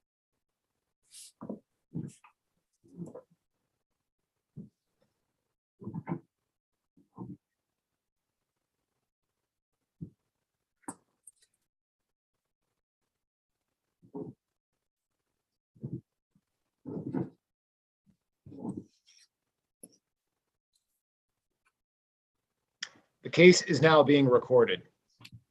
Good morning, welcome back.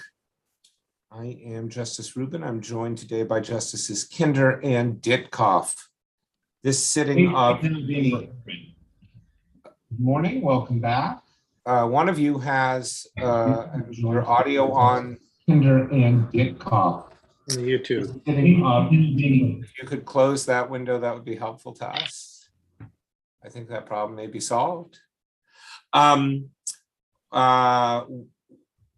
appeals court is hearing this argument by teleconference due to the ongoing pandemic.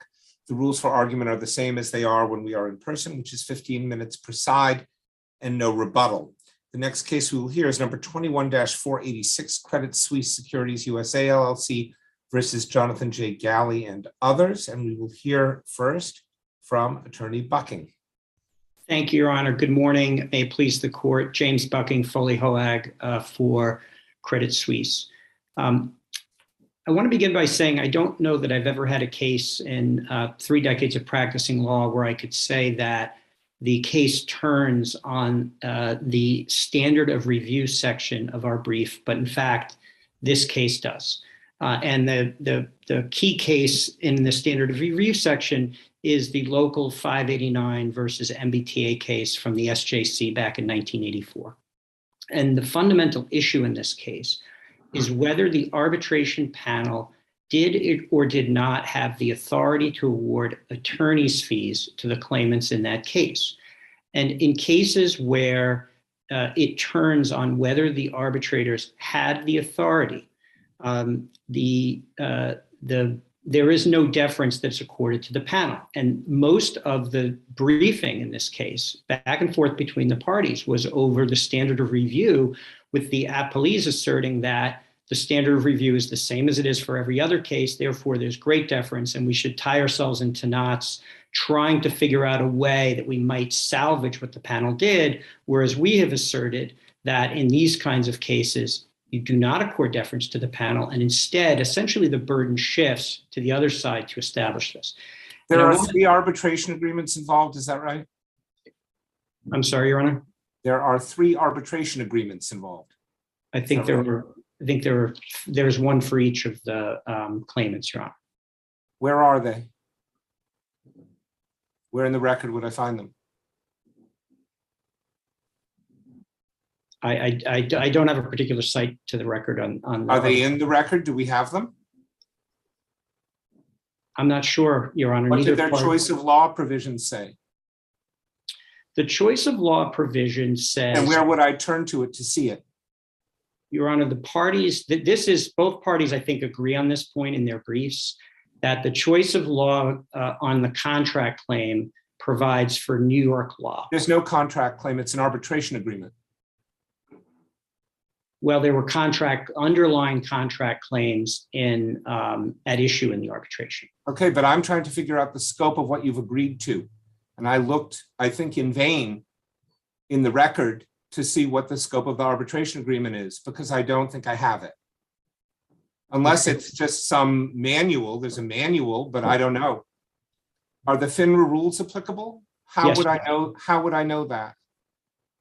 Both parties cite to the rules in the briefing, Your Honor. I understand that, but I'm trying to figure out the scope of the agreement. That's what you've told me I have the authority to do, but I don't see the agreement. And so it's hard for me to figure out what the scope is. And then if the FINRA rules apply, maybe they say something about this, but I don't see them in the record. Your Honor, and if there's a choice of law provision, if maybe New York and Massachusetts law are different about when attorney's fees can be awarded, and I don't know if they are, I don't know which law to apply because I don't have the agreement in front of me. I think. Your Honor, I would put it this way. Massachusetts and New York law are identical, and we cite all of those cases that establish that. The Massachusetts decision in Beacon Towers, the SJC case, sets forth the standard in Massachusetts, and then there's the Hooper case in the New York Appeals Court, which sets forth the standard there, and they're identical. And in each case, they establish that there is a statutory prohibition on an arbitration panel awarding attorney's fees unless there is an agreement that provides otherwise. And so I would say, Your Honor, here, I don't believe that appellees have established that the agreement establishes otherwise, and that may be why you don't see it in the record. Counselor, that assumes that the agreement didn't agree to submit the arbitratability to arbitration. Because if it does that, then we have to defer to the arbitrator's determination that the attorney's fees was arbitratable. And what I found the Employee Dispute Resolution Program Manual, and I found the submission agreements. Those are both in your appendix. The submission agreements say that they agree to submit all the claims, counterclaims, and such that are attached. And there's nothing attached in the appendix.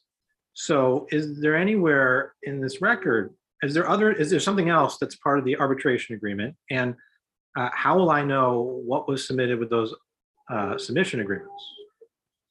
Your Honor, I believe that what the record is the entirety of the record before the arbitration panel. That is the record that went to the Superior Court, and I believe that's the record before you. So you have what the arbitration panel had. But Your Honor, could I just take issue with your statement about arbitrability? I don't think that is correct, that this turns on whether the arbitrators got to decide arbitrability. That may be true as to liability or damages questions went to the underlying issue. I don't think it's true as to attorney's fees, because that is simply a matter of statute in Massachusetts. It's how the SJC has been. Unless you agreed that the arbitrators would get to decide what the scope of their authority was. If you Right. agree to that, then the Supreme Court tells us we have to defer to that. And that's what I'm trying to figure out, because you have to be clear and unmistakable evidence of that under the US Supreme Court law. I'm trying to figure out how we can tell whether that is. Do we have enough contracts here to determine that? Or, does FINRA rule 13200A make it arbitratable, like your friend suggests in his brief? Well, the applicable FINRA rule speaks to attorney's fees, and what it says is that FINRA takes no position on the issue of attorney's fees. And What so about arbitrability? Do the FINRA rules, your brother cites a case that says the FINRA rules give arbitrability to the arbitrator, although I don't know, I don't have the FINRA rules, and I'm not taking judicial notice of some private company's document. I don't know. I don't know where I guess I could go online and look, but I don't know what was in place when this was done. And I don't even know if you were supposed to arbitrate under those rules. I don't know anything about it. But Your Honor, this is not a question of arbitrability. It's a question of whether the panel had the authority under Chapter 251, Section 10 to award attorney's fees. But the panel determined it did. And so if that wasn't a question that got submitted to arbitration, then we don't have to defer to it. But if that question of whether they had the authority was something you also submitted to arbitration, then we've got to defer to it. Well, Your Honor, yeah. I mean, I think we're there sort of. I think we're now talking about multiple stages of looking into, sort of a ship within a snow globe. I think the issue is much more straightforward than that. There is case law from the SJC that simply turns this analysis on its head. That it says clearly that under the statute, there is no right to attorney's fees unless it's affirmatively established that one of the exceptions is met. So is a mutual request for attorney's fees a basis for awarding attorney's fees? There's no case in Massachusetts, Your Honor, that says it does. I agree with that. That's part of why I asked you which state's law applies. Yes. But you said they were the same. They are the same as to the statutory presumption in favor of the American rule and against the awarding of attorney's fees. So a mutual request. Let's say there's a mutual request. I would say it this way, Your Honor. There are many New York cases that deal with this question that are informative that both parties discussed in their brief. The question in Massachusetts is, under the Beacon Towers decision, is whether the mutual request constitutes an express agreement. Okay. Are you asking us to hold? I didn't see this in your brief, but are you asking us to hold that a mutual request does not put attorney's fees before the arbitrator? I am not saying either way, Your Honor. I think the question is whether what happened here constituted an express agreement. So it's conceivable there's some set of facts, I suppose, where a mutual request might be an express agreement. It would depend on the facts. I'm not going to comment on a hypothetical case where maybe it would, maybe it wouldn't. It's not a hypothetical case. The arbitrator said that both parties requested fees in closing argument. I understand that you say that's not what you did. I'm not sure if we're allowed to, is that the kind of error of fact we're not allowed to look at? I don't think so, Your Honor. I don't think anybody is saying we did. Even the appellees aren't saying we did. They're saying that you could change the words to. Oh, I agree with that, but usually we don't look at arbitrators' agreements and worry about what the words are, right? Right. And Your usually the agreement is the arbitration agreement, and we can look at that. But in this case, if attorney's fees are being awarded, I gather both parties say it's because of something that happened at the arbitration. Now, let me ask you this. If we were to conclude that you had agreed by submitting a request for fees that we thought were attorney's fees, I know you say that's not, but what if we read that and say, well, what fees are they talking about? I think that's attorney's fees. So you said the prevailing part, we should prevail and we should get our fees. And the other side said, no, we should prevail and we should get our fees. If we think that that is sufficient to put before the arbitrator the question of attorney's fees, and then they stupidly and wrongly, they think the reason they can award fees is something you said in closing. Does that matter? Or that's a mistake of fact that we aren't allowed to get to? So, Your Honor, I think it's important to look at the local 589 versus MBTA case, because I think this answers that question. In that case, page 411, the SJC said, in determining whether an arbitrator exceeded his authority, judicial review is independent and you do not defer. Okay, so that's the standard established 38 years ago. And how does that answer my question? Or what my question is, if I think you submitted attorney's fees and they submitted attorney's fees, and both asked the arbitrator to award you attorney's fees,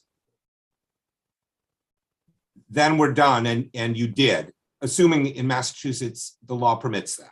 I disagree, Your Honor. I think fundamentally what the case law establishes is that you decide that question, not the arbitrator. The arbitrator doesn't decide this question. The court decides this question. So it is possible, like the New York courts did in the Matza case and the Goldberg case and the other cases, you could look at the record and say, this court believes that there was an express agreement that satisfies the standard in Beacon Towers. You can do that. I don't think the record supports that. What we're saying you can't do is say, well, the arbitrator might have thought that, and even if he was dead wrong, it doesn't matter, we defer to him. The local 589 case establishes you don't defer. That is a judicial question, that reviewing the authority of the arbitrator on a question of attorney's fees is a judicial decision. This is a rare area where the court is paramount, not the arbitrator. You don't defer, you make your own decision. So the fact that they have erroneously said the basis was closing argument, I don't defer to that. I look and try to decide, was there authority to award attorney's fees, period? Yes. Okay. But yes, I don't say, but I take it you think it would be wrong to say, well, of course you've put attorney's fees before them. You said they could hear a Mass Wage Act claim, and that has attorney's fees. Yes. So obviously they have some authority to grant it. Clearly they have some authority, but you say that we don't defer. Yes, Your Honor, that's correct. In other words, I think a fair reading of the award, really the only reasonable reading of the award, is that the panel said there was no Wage Act violation. I think that puts this into the realm of a couple of appeals court cases, Conway and Kelly, which we've cited. Counsel, I want to push back on that, because the only evidence that they didn't find under the Wage Act is that they didn't triple the damages. There's something else? Yes, there's several other things. There's other things? What are the other things? Well, we cited in our brief, the panel in its award clearly said that they're bringing a Wage Act claim, clearly said Wage Act required treble damages, Wage Act required attorney's fees. The panel did not find a Wage Act violation, rejected treble damages, did not find attorney's fees in the Wage Act, and said all other claims that are not allowed are denied. So when they say you're bringing a Wage Act claim, and all claims not allowed or denied when they don't say there's a Wage Act violation. But can I ask you then, what is the basis for the damages if it's not the Wage Act? A breach of contract, Your Honor. There were tort and contract claims in the case in addition to the Wage Act. So let me ask you this: if I don't find what you just said compelling, and I think it's unclear whether they either found Wage Act, but wrongly didn't award triple damages, or didn't find Wage Act and wrongly award attorney's fees, why isn't the result to remand it to the arbitrators to let them do one or the other, either triple the damages or or get rid of the attorney's fees. Your Honor, there are two cases from the appeals from this court that don't do that. The Conway case and the Kelly case, which we cite, where the court says, no, there is nothing inherently inconsistent about the fact that you find that wages are owed, but there's not a Wage Act violation. There's two separate cases. And I would also point to the SJC's Boston versus Boston Police Association case. I understand that involved an arbitrator finding no excessive force, but this court said that's what the arbitrator found, and we need to just take that as it is. That's a predicate for for what comes afterwards. In that case, there was a public policy decision. In this case, the predicate factual findings about whether Mr. Galley was terminated, whether he was paid or not paid wages that were due him, those are facts the arbitrators could and did decide. Whether or not there was a contract violation or a Wage Act violation are things the arbitrators could and did decide. The issue before this court is neither of those things. Those you take as you find them. The issue is, having found those things or not, is there a basis under Chapter 251, Section 10 that allows the arbitrator to have awarded attorney's fees? The reason the arbitrator cites clearly no, it's clearly no basis at all because it didn't happen, nor is there any other basis by which this court could allow attorney's fees. And I'd submit this court shouldn't allow attorney's fees on some basis this court decides. It's up to the court. Can I ask you a question? I know your time has expired, but this is a complicated case. Does the arbitrators retain jurisdiction? Could you have, for example, asked them in a motion for reconsideration or something to correct a factual error like, but we didn't ask in closing for attorney's fees? Is there a mechanism like that rather than going through all of this multiple layers of litigation? If really it's just a mistake, is there a way to do that? In general, I'd say the answer is no. The arbitrators are functus officio once they've issued their decision and the matter is closed. And I would submit too that there's no reason to think this was a mistake. Well, you say it was a mistake, a factual mistake. You say you didn't ask in closing. Can I ask you one other question about your closing argument? You had counterclaims. Yes. Did you ask in the closing argument? Did you ask to have them that the arbitrators find in your favor? Your Honor, no. The sole request in the closing argument was that the claims brought by the claimants be denied. So, do you think that you abandoned your counterclaims in the closing argument? Is that how you'd articulate it? I suppose, Your Honor, that's a fair way to articulate it. They were not pursued. Okay. Are there, I know we're over, but it is complicated. Are there other questions to the panel? I don't see any. All right. Thank you very much for an excellent argument. Thank you, Your Honor. Here now from Attorney Miller. Thank you, Your Honor. May it please the court, Robert Miller of Lax and Neville for respondents. I'll respond actually to the court's last question. The answer to that question is yes. It's FINRA Rule 13905. It provides a period of time for a party to seek correction of an award issued by a FINRA panel. I think the court's question gets to the heart of one of the issues raised by this application, which is that Credit Suisse waived. It spends a lot of time mischaracterizing the decision of the court below and almost caricaturing it as requiring Credit Suisse to affirmatively deny that it requested attorney's fees. In reality, the attorney's fees issue and governing New York law on the attorney's fees issue. Why do you say New York law governs? The parties agreed in their first, the master share agreements that governed where is that? Where would I find that? I do not believe that it was submitted in the record on appeal. Isn't it what tells us the scope of arbitration? Actually, in this case, that too is complicated. The uniform submission agreements primarily tell the court where to look for arbitrability and the rules governing the arbitration. because the uniform submission agreements were the last agreement in time between the parties to arbitrate their dispute and submitted the uniform agreement. submission agreement is the form that you send to the arbitrators? It's a form that's sent to FINRA dispute resolution. As I'm sure the court knows, FINRA is the self-regulatory organization for broker-dealers and their employees, registered employees. Sure. The submission agreements submit all matters in controversy between the parties to arbitration pursuant to the FINRA Code of Arbitration for Industry Disputes. Both parties executed those agreements. We cited clear controlling case law, and we can certainly provide those agreements. more of it to the court.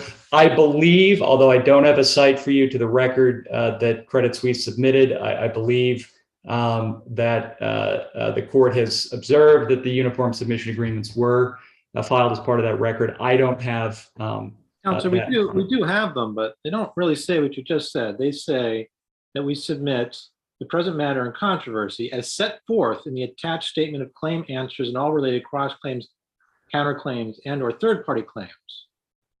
And it is undisputed by the parties. I'm sorry, excuse me. And there's nothing attached to them that we. It's undisputed by the parties that the pleadings are as set forth in the briefs. There may be some dispute now, although there was not during the arbitration, as to what the term fees means in Credit Suisse's counterclaim. How am I supposed to figure out whether it's New York or Massachusetts law? I'm totally baffled by this. Your Honor, back and forth. It's New York law. So if it's New York law, why am I looking at Beacon? If it's Massachusetts law, why am I looking at whatever it is, Goldenberg? I don't understand. I think it is undisputed between the parties that New York law applies to the attorney's fees question.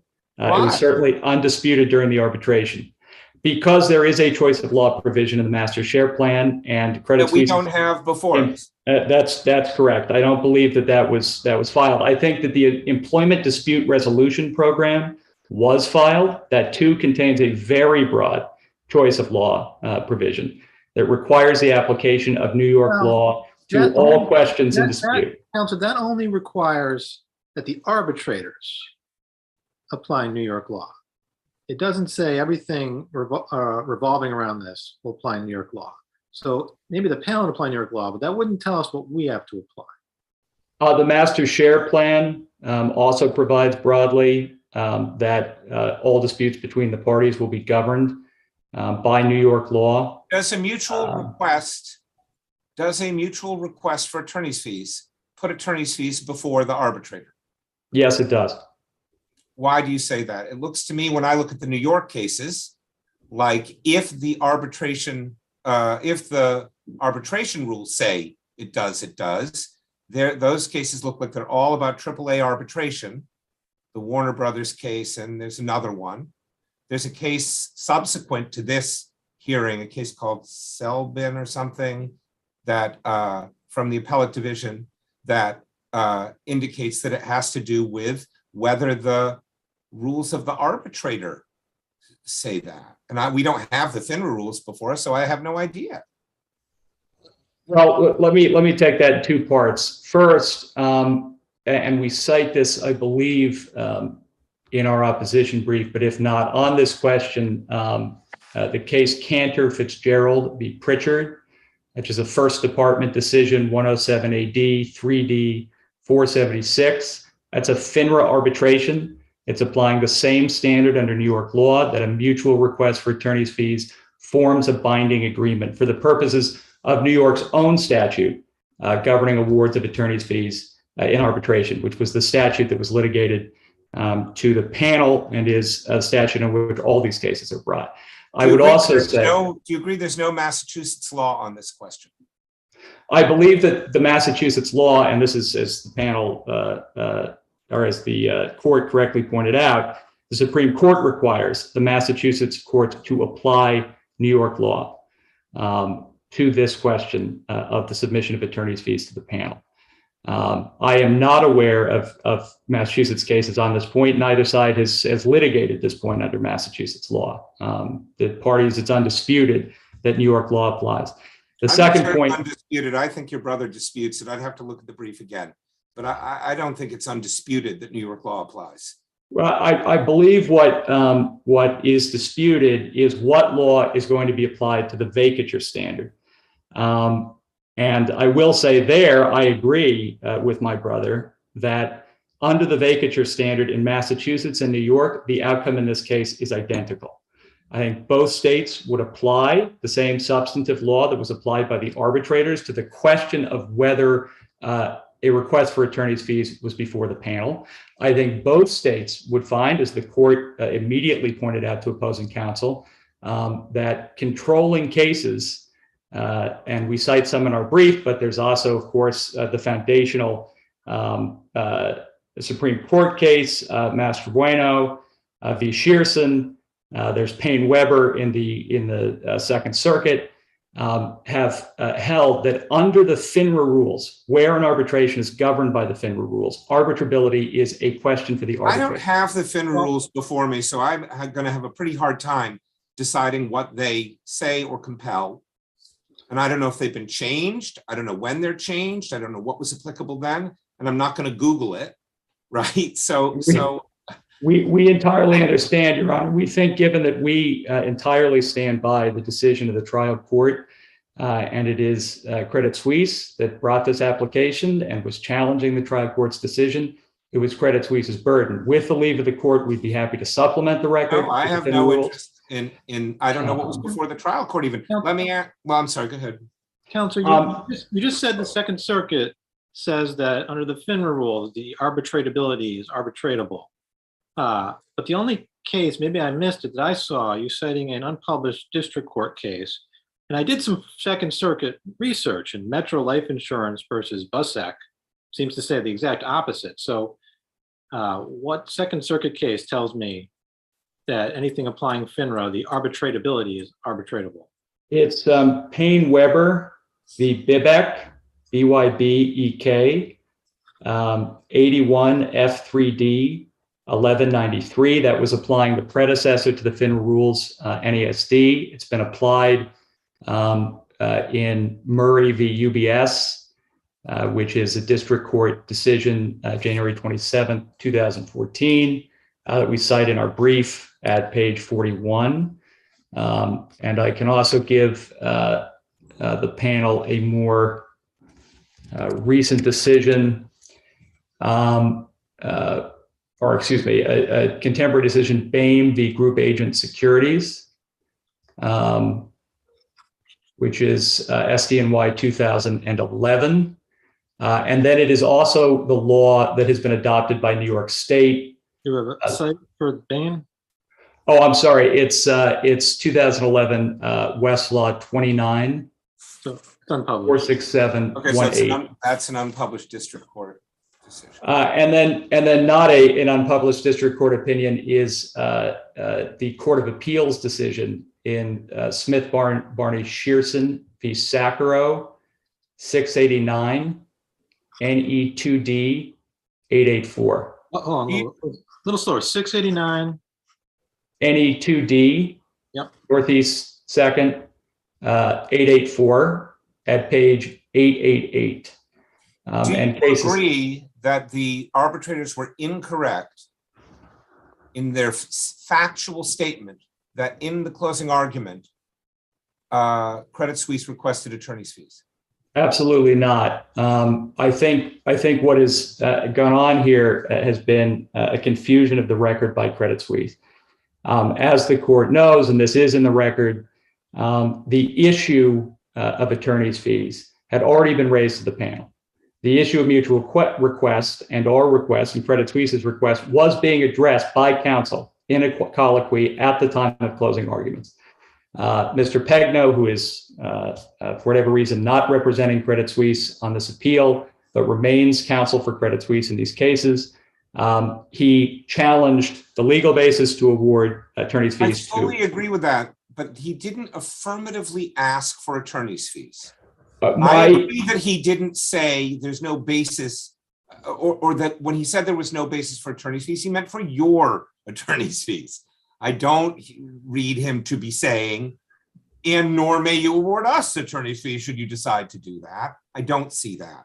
And then he does go on and he says, well, if you were to think we were wrong and to consider attorney's fees, they're inadequately supported.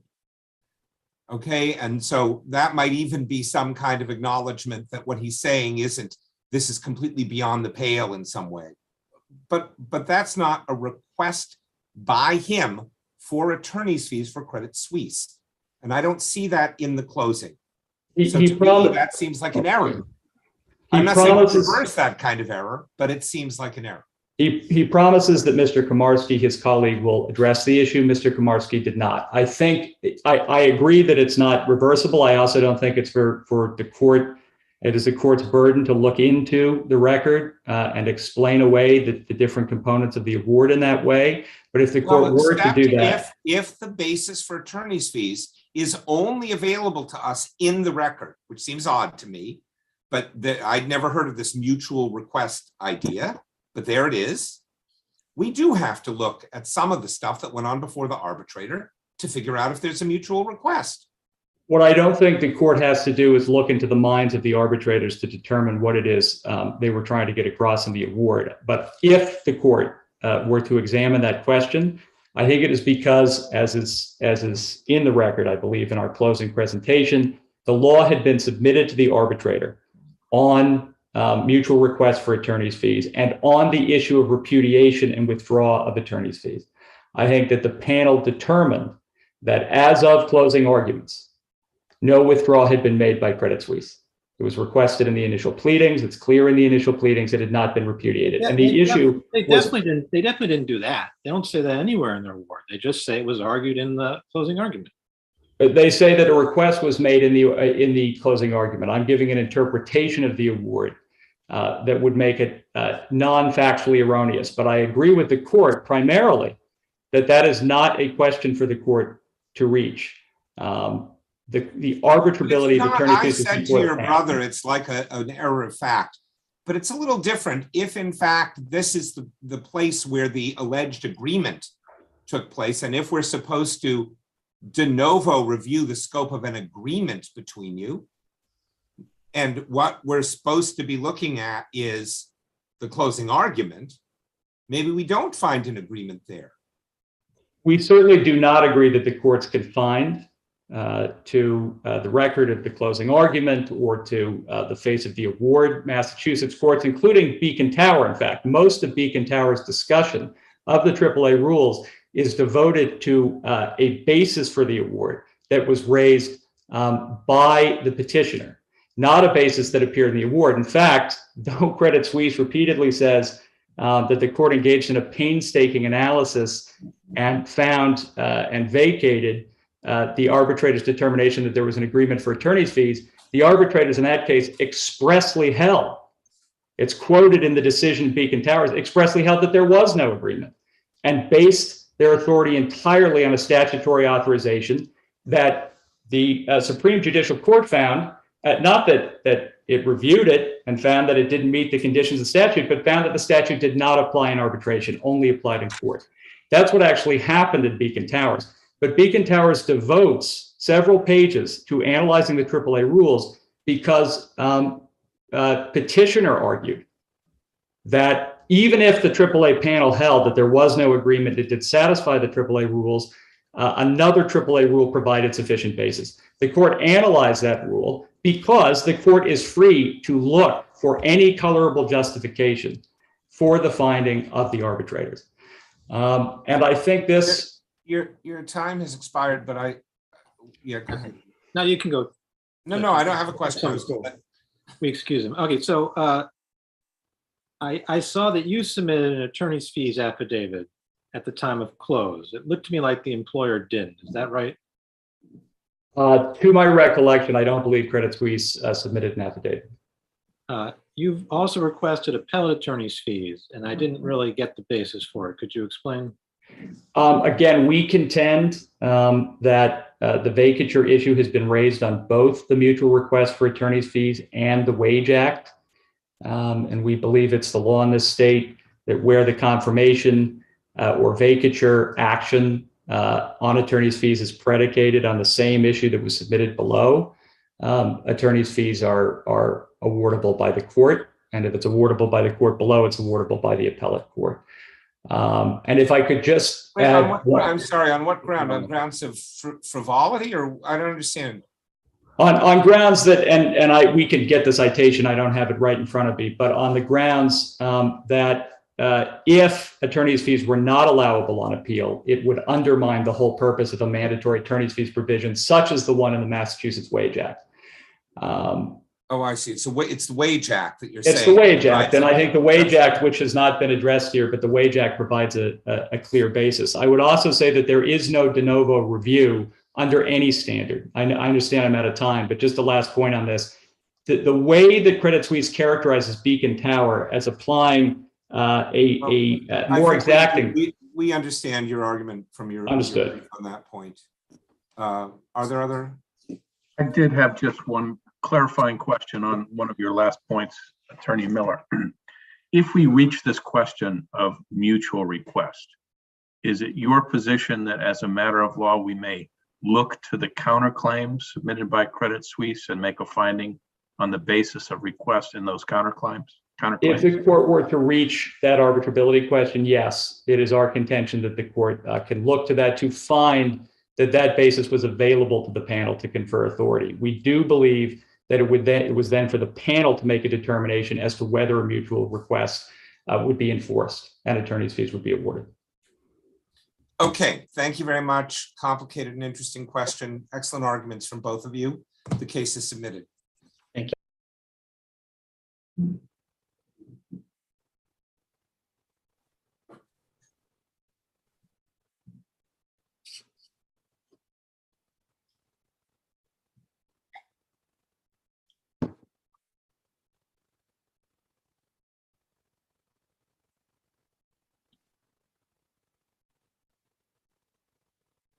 Case is now being recorded. Welcome back. Our appeals court session continues. I am Justice Rubin, and I'm joined today by Justices Kinder and Ditkoff. The next case we will hear, the rules for argument when we hear argument by video conference as we are today due to the ongoing pandemic are the same as in the courtroom, 15 minutes per side, and there is no rebuttal. And the next case we'll hear is number 21-543, KLZ versus DV. I will remind the parties that this is a partially impounded case and you should adhere to the impoundment order. And we will hear first from Attorney Penariello. Good morning, Your Honors, and may it please the court. Natalie Penariello of Foley Hoag for Plaintiff Appellant KLZ. Your microphone, I don't know where your microphone is, but we're having a little bit of a hard time hearing your audio. If you can bring it a little closer to you somehow, that might be helpful. Is this better? A little bit. I'll do my best to very much project. Okay, thank you. Your Honors, KLZ is a victim of sexual assault who sought and received a harassment prevention order in 2019. At the extension hearing approximately 1 year later, KLZ was required to relitigate the assault committed upon her. Relitigation of the underlying assault was plainly at odds with the Supreme Judicial Court's decision in Iamelli v. Salin. Iamelli makes clear that a restrained party may not challenge the evidence underlying the initial order at an extension hearing. But that is precisely what the defendant did. Iamelli further instructs that the court may not second guess the basis for the initial order, nor may the court terminating an existing order on its own motion. Again, Counsel, isn't the evidence underlying the initial order at least relevant in that it relates to the relates to their ongoing relationship and your client's fear and whether or not that fear was reasonable at the time? Yes, Your Honor. The nature and the basis for the underlying order and the nature of the underlying incident are relevant to the court's determination of whether or not to extend the order. However, here, it wasn't just consideration of the underlying incident or the nature or basis for it. It was something much, much more. Essentially, the defendant improperly set out to prove that the underlying incident of sexual assault was consensual, meaning that it was no sexual assault at all. this flew in the face of the court's finding at the 2019 hearing that the defendant caused the plaintiff to involuntarily engage in sexual relations. The defendant's testimony on direct occupies 20 pages of the hearing transcript and only went to incidents and communications that predated the 2019 initial hearing. And the defendant introduced the very same exhibits, the 2019 email communications that he introduced at the initial hearing. Well, why wouldn't that evidence, at least to some degree, be relevant to your client's fear at the time of the extension request? It may well have been relevant, and I don't think our argument is not that it was necessarily improperly admitted so much as it was improperly considered to second guess the basis for the initial order. During his closing, defense counsel repeatedly argued that the underlying incident of sexual assault didn't occur. For example, there are quotes at RA 174, Your Honor, the objective evidence that was introduced in this hearing does not support the plaintiff's account of what occurred. At RA 175, if you look at the events that followed from that April of 2019, I think there are several events and several facts that cast doubt on the plaintiff's account of that evening being the April 2019 evening that the sexual assault occurred. And at RA 179, Your Honor, I think the evidence is clear based on the timeline of events and all.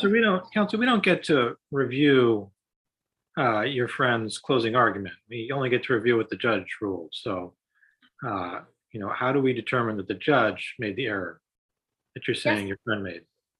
Yes, Your Honor. When the court ultimately made her ruling, she stated, based on my determination of all of the events back in 2019 and after, I do not see a sufficient legal basis for this type of order. So I'm terminating the order effective today, effective now. That the court was making any determination of the events back in 2019 was improper. And I think defense counsel's statements during closing argument sort of bring light to what was in the judge's mind at the time that she made that ruling and terminated the order. And I would add that terminating the order wasn't even on the table. IMLE instructs that the court may not on its own motion terminate a existing order at an extension hearing. And Counsel, that's go ahead. What relief can we give you as to the termination, the premature termination? Yes, Your Honor. This was an issue that this court decided in a case called Mitchell v. Mitchell, which is at 62 Mass App Court 769, where the underlying, where the court vacated erroneously, this court found an existing order. And the relief that was issued there was vacating the order of termination, which, and I'm happy to get to this, has sort of consequences beyond just the termination itself, and offered the plaintiff the opportunity within 30 days of this court's decision to apply for a new order, and ordered that at that hearing, if the plaintiff were to take advantage of the opportunity to apply for a new order, the standard of continued need would be the standard that the court should apply, as opposed to what would typically be the standard at an initial hearing. And that's the relief you seek. We seek vacating the termination and remanding to the court for further proceedings. However, if this court thinks that okay, so if we do that, further proceedings, there's nothing in place right now, though, right? Even if we vacate, it doesn't, because the thing we are vacating an order about expired of its own force back when, there'd be nothing in place. So it's effectively the same thing, but you think it's a mere remand, and then there gets to be a new hearing on, is there continued need? That's correct, Your Honor. Can I ask you something about that? At the termination hearing, Your client testified, I just like the harassment prevention order extended until June of 2020, and the transcriber's written sick there, which I assume, I mean, it's got to be wrong because obviously the hearing happened after that. What is the real date? June 2021, she graduated from the medical school. All right, so we're past June 2021. So is there, regardless of what should have happened between September 2020 and June 2021, is there a basis for the order continuing if we do remand it at this point? Well, Your Honor, it's difficult to answer that question on this record, considering there's nothing going to, the plaintiff's whereabouts now or what was happening after June of 2021. But I would note that in June of 2021, upon her graduation, she would have been entitled, even though she only sought the extension of the order through that date, she still would have been entitled to seek a further extension at that point in time. So I guess for mootness purposes, I'd at least like your representation that you feel you have a good faith basis to say there's a continued need today for this order. For mootness purposes, I would again point the court to Mitchell v. Mitchell, where this court ruled that where an order is vacated, the case is not moot simply by virtue of the fact that the order would have expired several years prior. In fact, in Mitchell, the order would have expired, I believe, in 2002 or 2003, and this court did not make its decision until 2005. And yet, the fact that they don't, it wouldn't simply have expired. I mean, I think I understand your point to be, even though she only asked through June of 2021 or whatever it was, yeah, the way these orders work, she would have had a right to come back in, right? All the judge could have done is said, well, this will expire on such and such day, and if you want to extend it, come that day. And so that can't be mooted.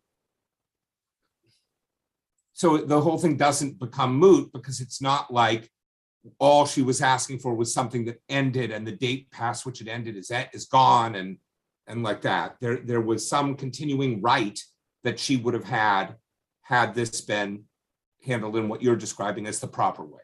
That's exactly correct, Your Honor. And also, the order of termination, which is at RA 212, was accompanied by a further order that all of the records of the protective order be destroyed by law enforcement. That is a statutory requirement under 258E Section 9. And so I would further take the position. Wait, I don't understand that. I thought that, by law enforcement. There is this registry though, right? There's some kind of a domestic violence registry that a previous 258A is always in, isn't it? That's correct, Your Honor. Okay. There is a separate registry. However,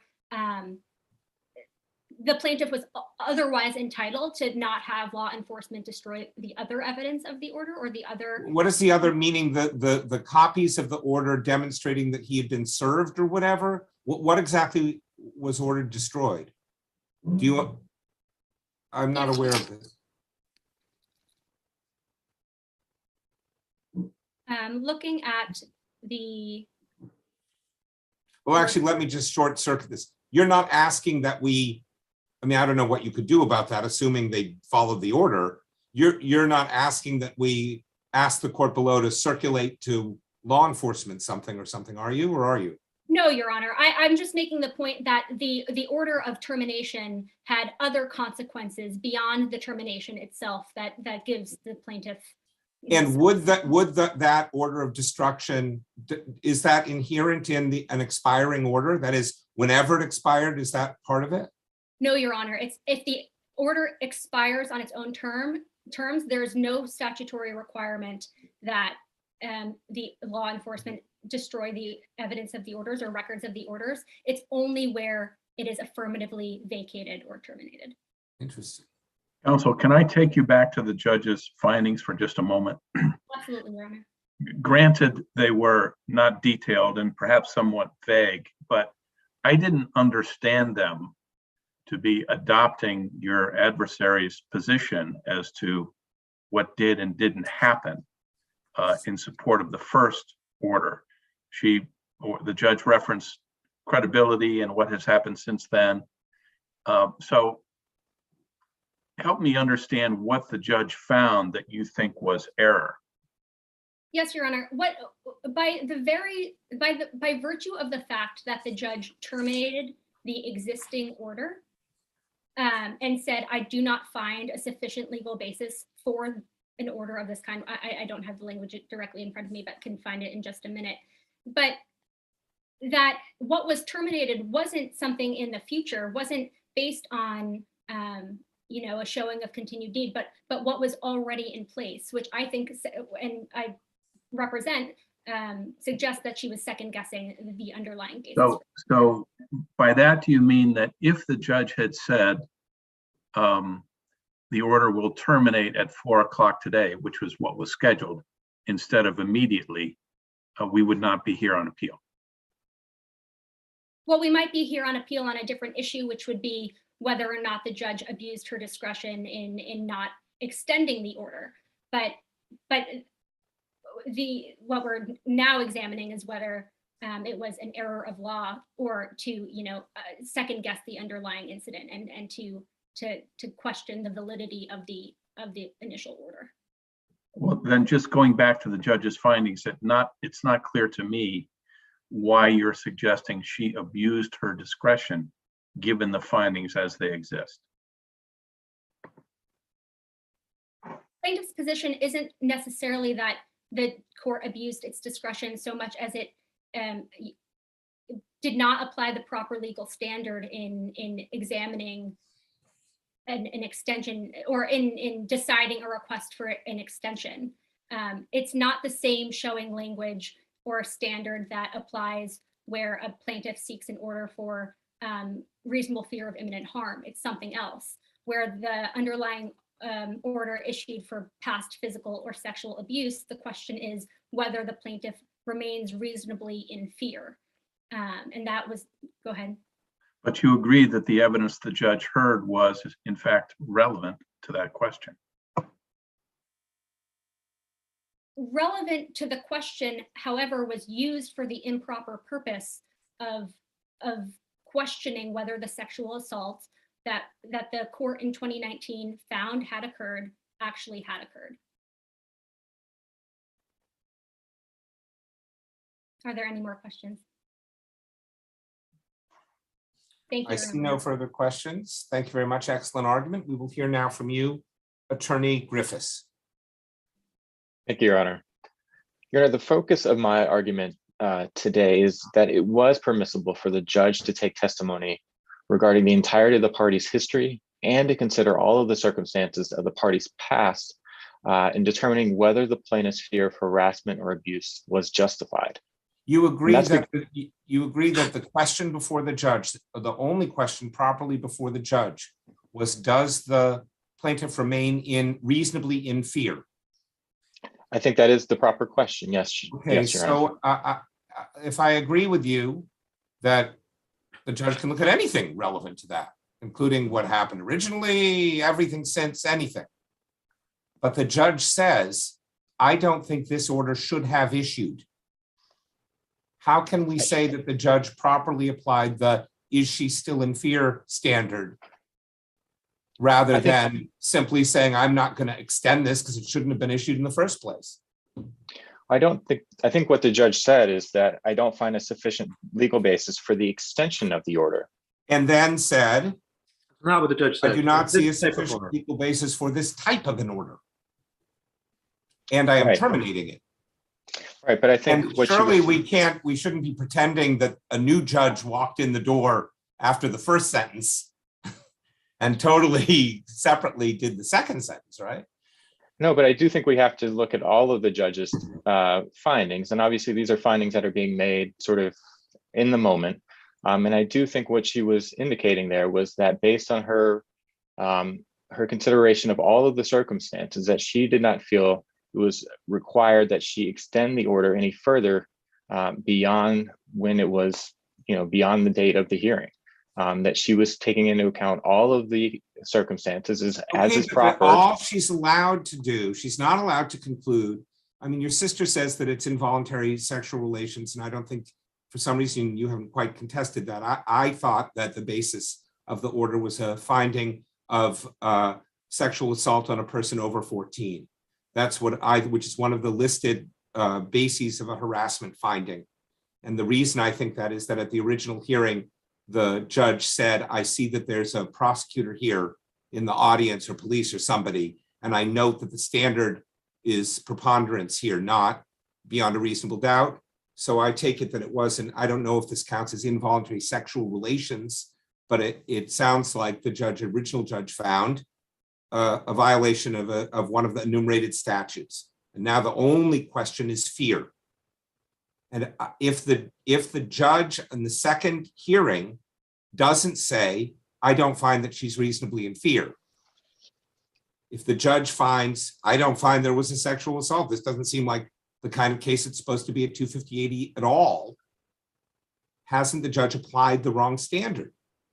I don't think that's what the judge found in this case. I don't think the judge found that there wasn't a sexual assault or that there wasn't. Then why did the judge terminate the order? Well, I think what the judge was doing, I think inartfully at this point what she was concluding was that there should not be an extension of the order. No, she terminated it. She said explicitly, I don't find this type of order should go on, and in an act for which there was no notice to the other party, she terminated it. I understand it was going to expire in 6 hours anyway, but she apparently felt strongly enough that this should never have ordered that she terminated it right then and there. I mean, I don't know what the basis for termination would be, except thinking it shouldn't have issued in the first place. I think the basis for her decision to terminate the order was her conclusion that there was not a sufficient reasonable basis to conclude that the plaintiff had sufficient reasonable fear of the defendant at that time. And well, I don't know. Is that why did she vacate it? There was a 1-year order in place. It expired at 4 o'clock. Why would you act at 10:35 unless she meant what she said, which is there is no legal basis for such a type of order? I don't believe she vacated the order. She didn't say that the order was void ab initio or that she was finding that the order shouldn't have issued in the first place. What she was doing was effectively ending the order at 10:35 as opposed to 4 o'clock that day. Why? I've never heard of that in an extension hearing. Of you? I'm sorry, Your Honor. I've never seen that at an extension hearing before, where the judge says, not only am I not extending it, it will expire at 4 o'clock. I'm lifting it right now. Have you ever seen that? It's odd. I have not seen it before, no, Your Honor. But I do think Counsel, what about the fact that the judge says, based on my determination of all of the events back in 2019, isn't that stating that they were determining whether the events back in April and May of 2019 happened? Well, I think what she's doing there is looking at the totality of the circumstance of the parties' relationship, which is what IMLE instructs her to do. Mr. Griffiths, I hear you on that point, but as I read your argument, it sounded like much of it was directed at the victim's credibility, suggesting to the judge that what she said happened initially did not happen. Well, I think much of my argument was directed at trying to give the court a fuller picture of the entirety of the relationship and all of the circumstances that existed between the two parties. And Counsel, you started your argument by saying the evidence does not support her claim that switching defendant committed an act that constituted indecent assault and battery. I mean, that's how you started your argument. Right. But I guess asking the judge to reconsider whether the order should have issued in the first place. But I guess my point in making that statement was that it's clear that judges have wide discretion to look at all of the evidence or to consider any evidence that they believe is proper, and that what what is permissible during a 258E hearing is what is fair to both parties, right? And I think what the judge is required to do is to evaluate all of the circumstances and all of the testimony, including the testimony that she allowed from the plaintiff and from the defendant as well. Well, but let me ask you this. This is actually this is complicated. Of course, your client didn't testify at the original hearing and there was no appeal. So that order went into place, the 1-year order. I'm not sure how do I put this? Let's say the reason you think, or your client thinks, the plaintiff is not in fear is because she was never in fear because this didn't happen. What are you allowed to argue to the judge? That is, there has been a definitive finding that's res judicata of harassment. In this case, I think that there was an indecent assault and battery by preponderance of the evidence, and that is not revisitable. So what do you think you're allowed to do with a dispute about the underlying facts at an extension hearing? I think at that point, I'm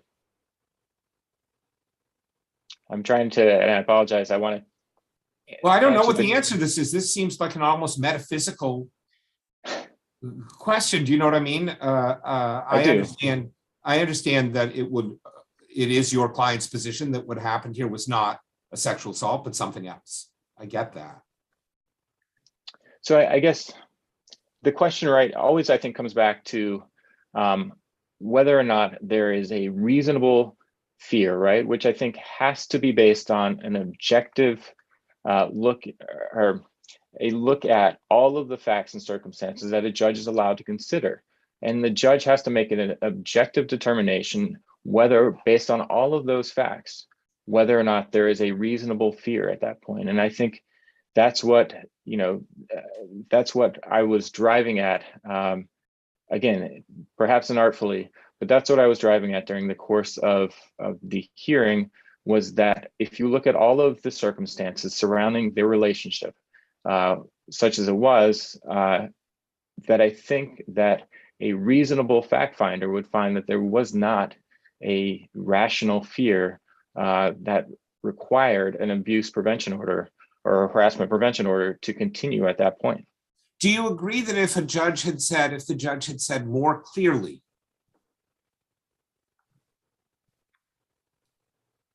I find that no assault occurred, and therefore there is no basis for the plaintiff to be in fear, and I find she is not in fear, would we have to reverse that? I mean, I think at that point, you probably are running afoul of IMLE's, instructions that you can't, revisit findings that were previously entered. But again, I don't think that's what happened here, and I don't think the record is sufficient to find that's what happened here, because I do think what the judge was looking at was the totality of the circumstances, including everything that had happened after the order was initially entered, and the course of the relatively brief and unremarkable interactions that the two parties had had since the order had entered.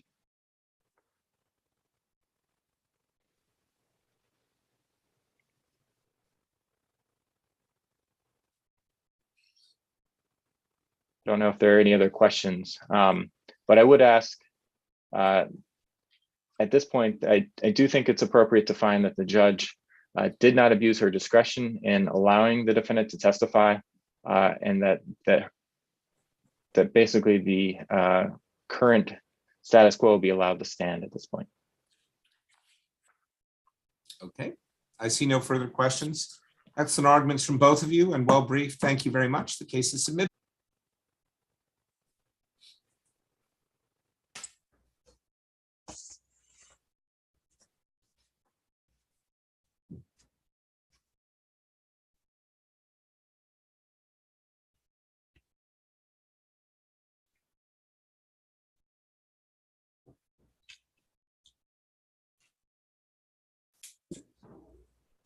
case is now being recorded. Good afternoon. Welcome back to the Appeals Court. I am Justice Rubin. I am joined today by my colleagues, Justice Kinder and Justice Ditkoff. The final case we'll be hearing in today's sitting is number 21-220, Department of Children and Families and Another versus Mother. I remind the counsel that this is an impounded case, and so names shouldn't be used, but mother, older child, younger child, something like that would be preferable. And of course, you should be careful to adhere to the impoundment order, whatever its scope is.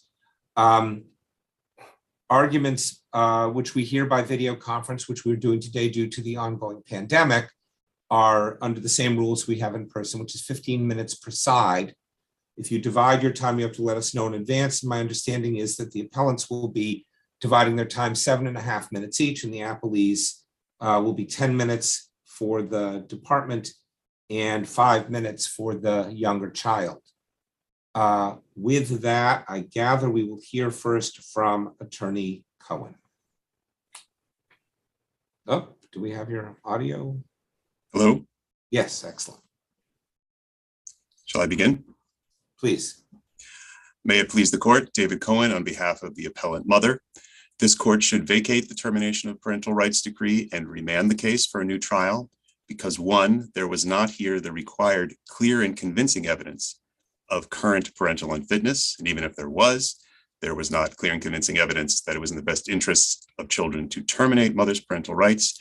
And two, there was overreach here on findings of fact and conclusions of law and inadequate analysis by the court that should cause the court to question the judgment. If I may just... No, go ahead, please. I don't mean to interrupt. If I might just quickly point out, the record shows mother is a caring, attentive parent and resilient person with a positive attitude. I'll briefly point to DCF itself acknowledging this in 2017 in Exhibit Appendix 232. Mother is a very caring parent when not in emotional distress due to mental health issues. And we'll more on that shortly. However, she is good at making arrangements for the care of her child in these situations. Okay, so this is slightly complicated. Your friend argues that that is counsel for the older child, that there was inadequate attention paid to the possibility that the mother could parent one child without the other present. Correct.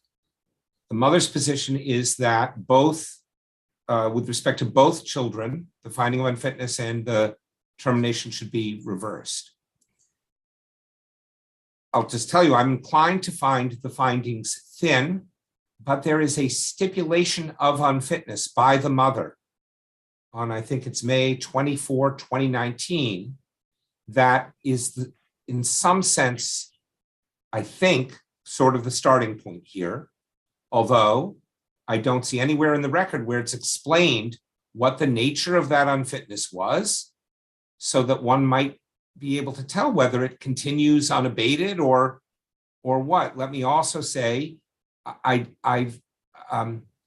with respect to the youngest child, and I'll ask this of your colleague representing the youngest child as well, there are, I guess I'll call them sort of flags out there. Oh, the child is on the spectrum.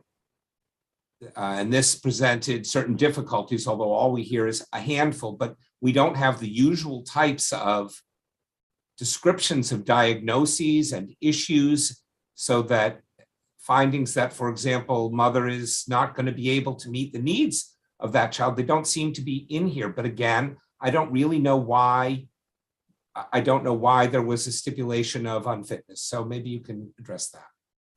I'm not sure the record shows why there's a stipulation on unfitness. Of course, the issue is clear and convincing evidence of unfitness at trial 6 months later. And we know that in these cases, parents sometimes understandably get discouraged. I mean, mother had done services here for a good part of the first year and a half, from the parenting group in May of 2018. She completed a psychological evaluation in September 2018. She completed domestic violence group in October 2018. She was doing the visits for 2 years. So I don't know, she was making progress, Your Honor. I think perhaps uneven progress, but she had ended her past relationships with problematic boyfriends. She was looking for work. She had cleared up just recently, that's in the transcript, she had really only two things on her Corey, both null prost, and she was in the process of clearing them up so she could get reemployed as a certified nursing assistant. So there are all those things. So I don't think the record tells us exactly why she stipulated, but the issue was at trial. She was continuing with therapy and she had gotten back on her prescribed medications as of trial. Switching, I think, to your question about essentially the autism diagnosis for the younger child, the boy. That happened 1 or 2 months before trial. After, the child had, basically reached the terrible twos, was getting mobile, and DCF had returned visits to their direct supervision. They had been going on under that supervision and then were under contract all during that time for 1.5 years. Notes, nothing about safety concerns. I can, point you to the whole record, transcripts 35 to 53, exhibit appendix 21 was the court investigator report just a couple months before that May stipulation you just mentioned. So it's all, mother gets an autism diagnosis, and we're a month or two before trial, and there were a few things pointed out about mother could do better at supervising this child. Well, there was safety concerns that strike me as genuine at visits, although it's only for a couple months. And mother, the idea that mother admitted that she couldn't take care of the children or to take care of that child is incorrect. She basically said she was very concerned now that the child had an autism diagnosis that she would be able to take care of the child. I mean, how did the department help the mother to get through those issues? There were a few instructions, as you say, at these visits at the very end, right before trial. So there really wasn't time. And the idea that this is somehow sufficient to show clear and convincing evidence on fitness is simply not supportable. I think I've already touched on domestic violence. In many ways, that's a success story here. Mother did the service and successfully removed herself from an environment of domestic violence. That's adoption of Imelda. There was nothing on her record, no police reports, nothing on the record that said she, that was tended to be the area where mother had some mental health challenges that maybe got potentially too much when she was around these violent boyfriends who were who were the fathers of her children.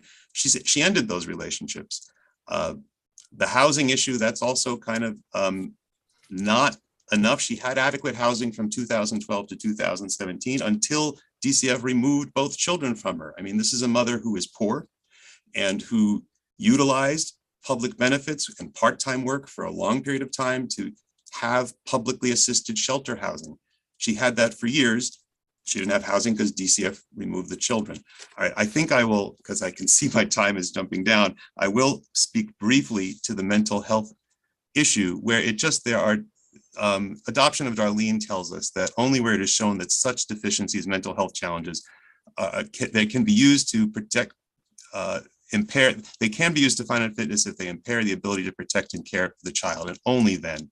And again, mother cared for her daughter for 7 years here, broadly, successfully, well-fed, medically up-to-date, sheltered, attended school, did well.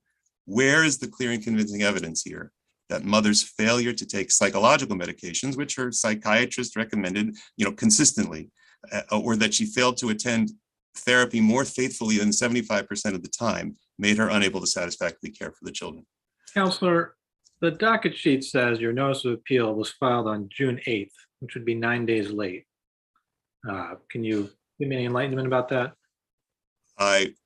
I will confess to have not had the opportunity to double check that before coming on today, Your Honor. I believe it was during the COVID pandemic, although 2019 doesn't sound quite right. So if I may check on that for the court following. No, 2020, you might be right about the COVID delay. Oh, that's right. It was 2020 when the order came out. So I think that's the case, Your Honor. That might be right. Okay, thank you very much. We will hear next from Attorney Hopple. Good afternoon, members of the panel. May it please the court. My name is Natalie Hopple, and I represent the female child in this appeal. Your Honors, from my client's perspective, the lower court's judgment does not adequately explain why my client cannot return home to her mother's care.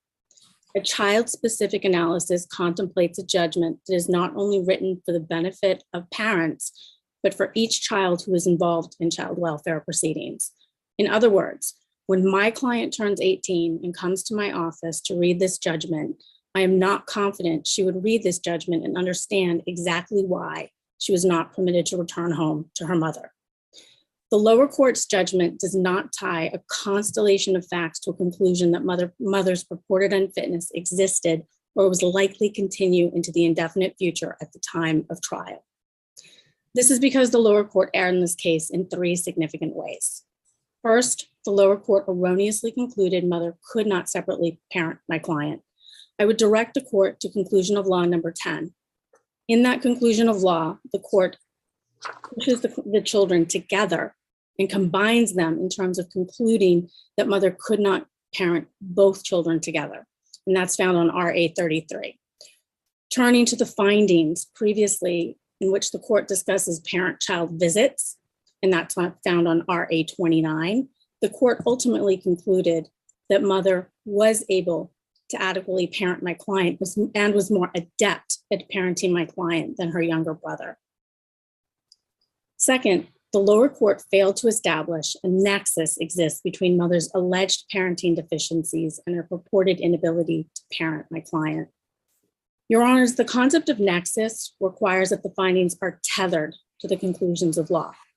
It's not enough to recite mother's conditions. Rather, the court must show how mother's conditions affect her inability or purported inability to parent my client. There is a strong argument, Your Honors, that judges do struggle to make best interest determinations. Here, Your Honors, there was an evaluation that was conducted that's found at EA 284. I'm sorry, excuse me, Your Honors. There was a family action plan found at EA 284 in which DCF required mother to have a parenting or psychological evaluation conducted. That evaluation was obtained and presented to the court at EA 341. At the time of trial, the court questioned the validity of the parenting agreement.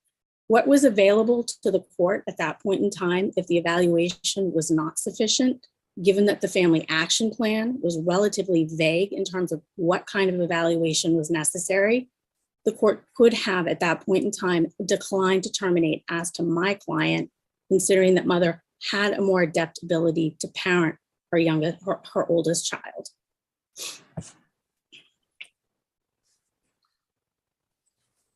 Your Honor. Counsel, I didn't see any sibling visitation in this. Is that right, or were they visiting together? Your Honors, my understanding is that the sibling visitation was conducted concurrently. The children were seeing each other during parenting time with mother, but there was no separate sibling visitation that had been conducted during the course of the children having been removed from mother, or at least it's not indicated as part of the record. And if I am able to find it, I can supplement that information. I think another issue is whether or not sibling visitation or visitation with the children was conducted separately for both of these children. If mother was struggling to parent one child, it would be indicative, or it would be useful for DCF to conduct a separate parenting time between mother and my client to determine whether mother could potentially resume parental responsibility for my client. That did not occur to the best of my knowledge based upon the record. Your Honor, turning to the next issue with the judgment, the lower court erroneously and ambiguously applied lesser quantums of proof. Your Honors, the idea of reliability is not predicated on perfection in a judgment, but there is a degree of certainty that a judgment needs to meet in order for it to stand review. Here, the court first erroneously stated a lesser quantum of proof in conclusion of law number 2 found at RA 31, in which the court indicated that the department had proven by at least a fair preponderance of the evidence. Turning to the next conclusion of law found at RA 31, the court then stated that the department met its burden of proof, which is ambiguous. Turning next to conclusion of law 29, the court then stated that petitioner sustained its burden of proving by clear and convincing evidence that mother and father are currently unfit to further the welfare of the children. The idea, Your Honor, that both the mother and father are both, or the mothers and fathers are referenced in the judgment is somewhat confusing. Both of the fathers' parental rights were terminated on May 24th, 2019, and that's found at RA 19. So it does not make sense that the judgment at the trial involving mother's parental rights would reference both mother and father. It also does not make sense to the extent that there are two separate fathers for both children in this case. So it is not clear as to what the court intended when it set forth conclusion of law 29.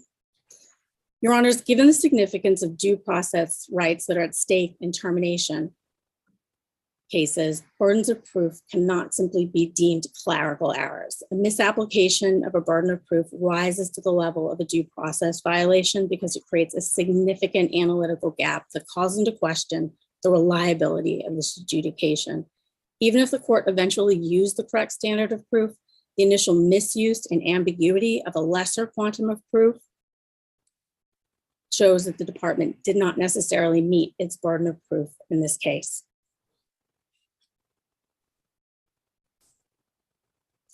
Your Honor, if the court has no questions, I'm happy to rest.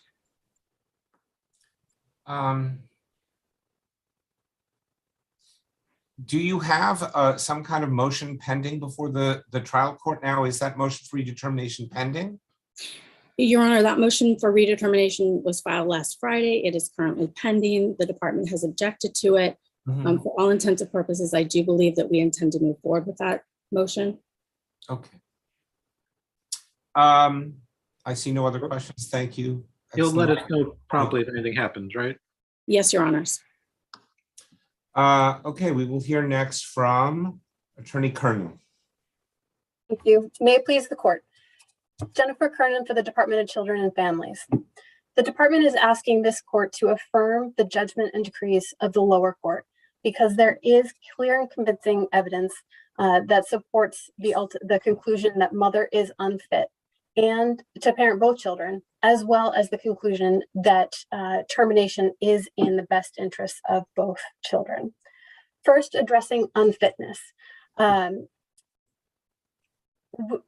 think the biggest factor here is that mother is still struggling to properly address her mental health. She had been seeing a therapist more consistently in the 6 months. What is the nexus between that? Your colleagues here argued that there's no showing of a nexus between that and unfitness. What is the parental shortcoming that is the result of the untreated or partially treated or still ongoing mental health issue? The nexus between the partially treated or untreated mental health issue is mother's ability to properly supervise and safely parent the children. And to support that nexus, we can look to the oldest child's, the daughter's life with mother before the removal. Mother has testified, and there's evidence in the record, and as well, I believe it's acknowledged in the findings, that when mother is suffering from the severe symptoms of depression, she is sleepy, she is late to appointments, she loses interest in things. So we have evidence, and the findings acknowledge that, of what it is that mother experiences when she is experiencing the symptoms of severe depression. We also have her testimony that when she is not on medication, she experiences these severe symptoms. And the record indicates that there have been a number of times where the older child has been left unsupervised. And even going back as 3 times?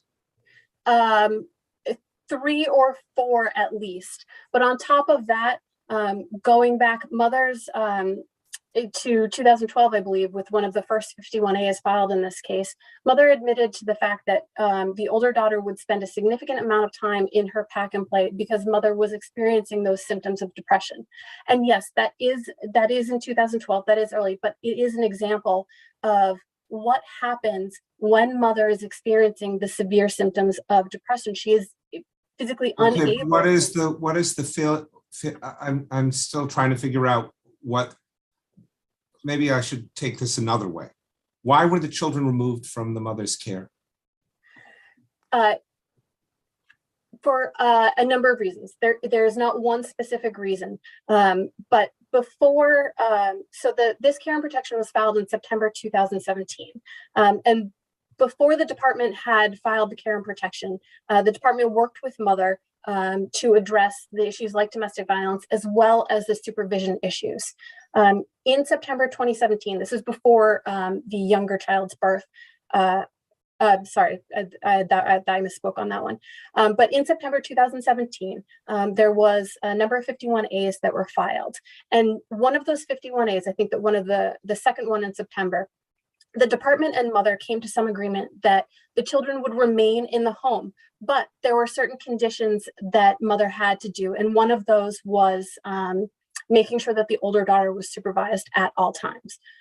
So even before this, the care and protection was filed, the department had been working with mother to address those issues. And then when the children were removed from her care, what had happened? What caused the removal? When they were physically removed, so they were not removed at the time the petition was filed. I understand that. Yes. Right. So when they were removed, I think it was the same day that the lower court granted temporary custody to mother and allowed the children to remain with mother. There was a visit from one of mother's collaterals. I believe it was a parent aide. Mother disclosed to the parent aide that she was feeling overwhelmed, depressed. She wanted to be psychiatrically hospitalized. She had missed several WIC appointments. She had missed pediatric appointments and had run out of formula. And so the children were removed that day, but placed back with the mother, you're saying that, or no? No. So that it was because she was overwhelmed and wanted to be hospitalized. Not alone, Your Honor. That was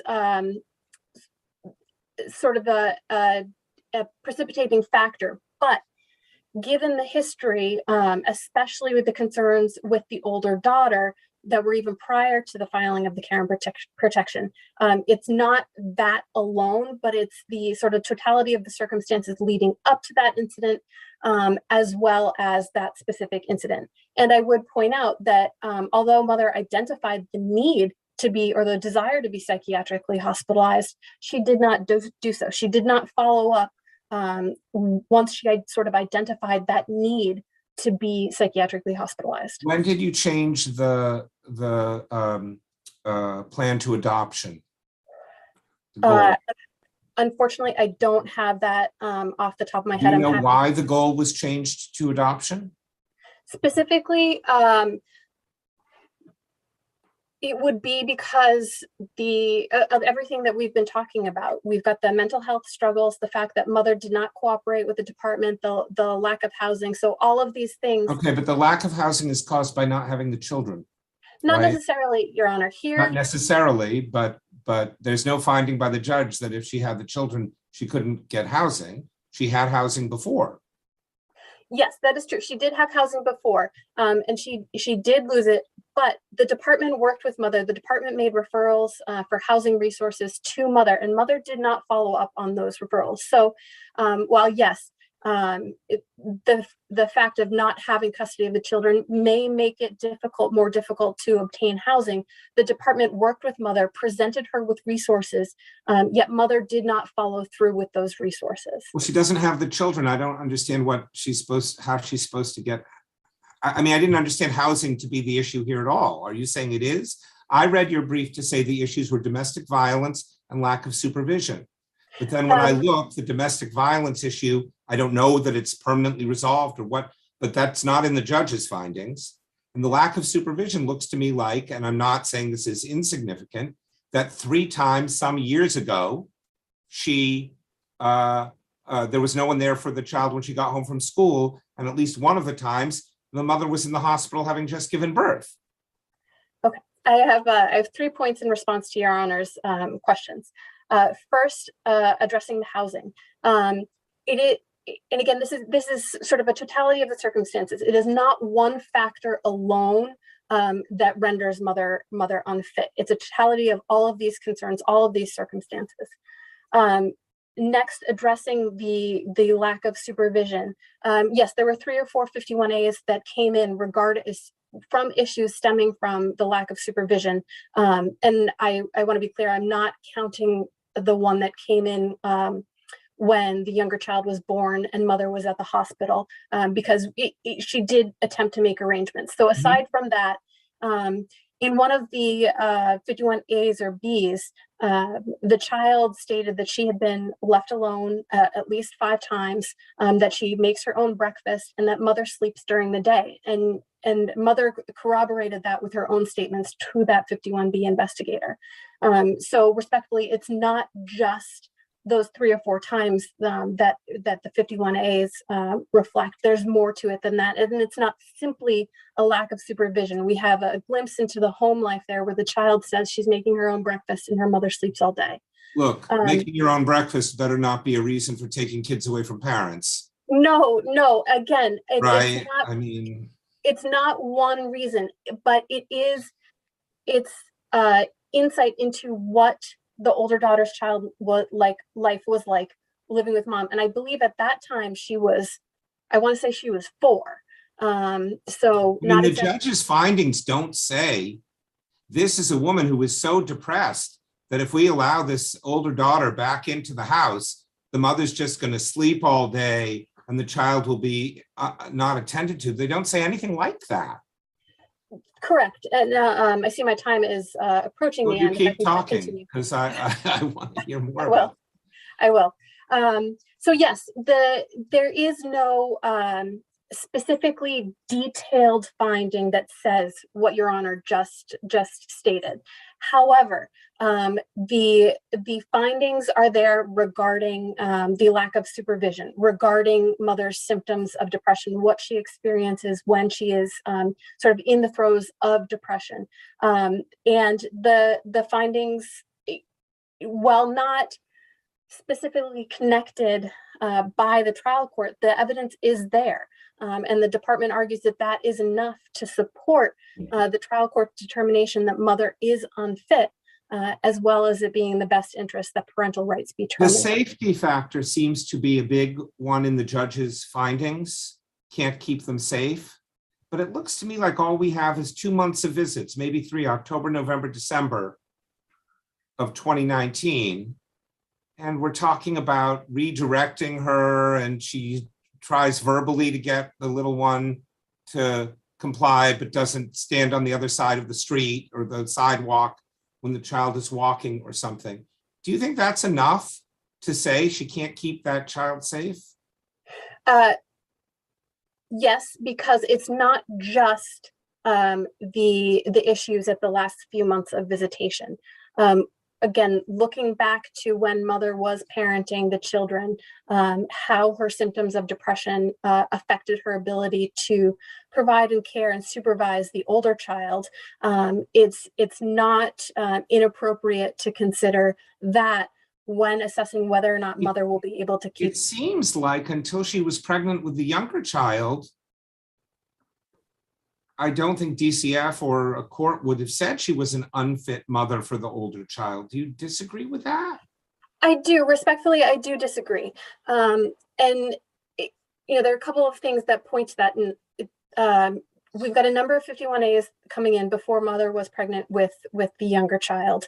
And a lot of those point to mother's struggles with depression, the fact that she is not adhering to her mental health treatment. There's a lot of people who struggle with depression. Yes. And don't adhere to their medical treatment. Yes. And again, that's not the only thing. And this is why we need a nexus, which we have here. When mother is not engaged in her treatment, is not taking her medication as prescribed, she experiences the severe symptoms such as sleeping, being late to appointments and things like that, that she testified to and that were also acknowledged other places in the record.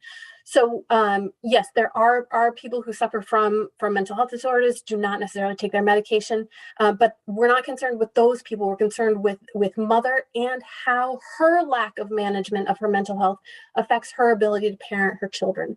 And when she's not taking her medication or is inconsistent with her medication, as her entire history shows, she suffers the symptoms of depression, which lead her or put her in a position to not be able to care for either child, either individually or together.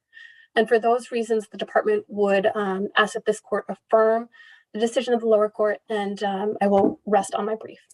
Okay, thank you very much. Very well argued. Attorney Campbell.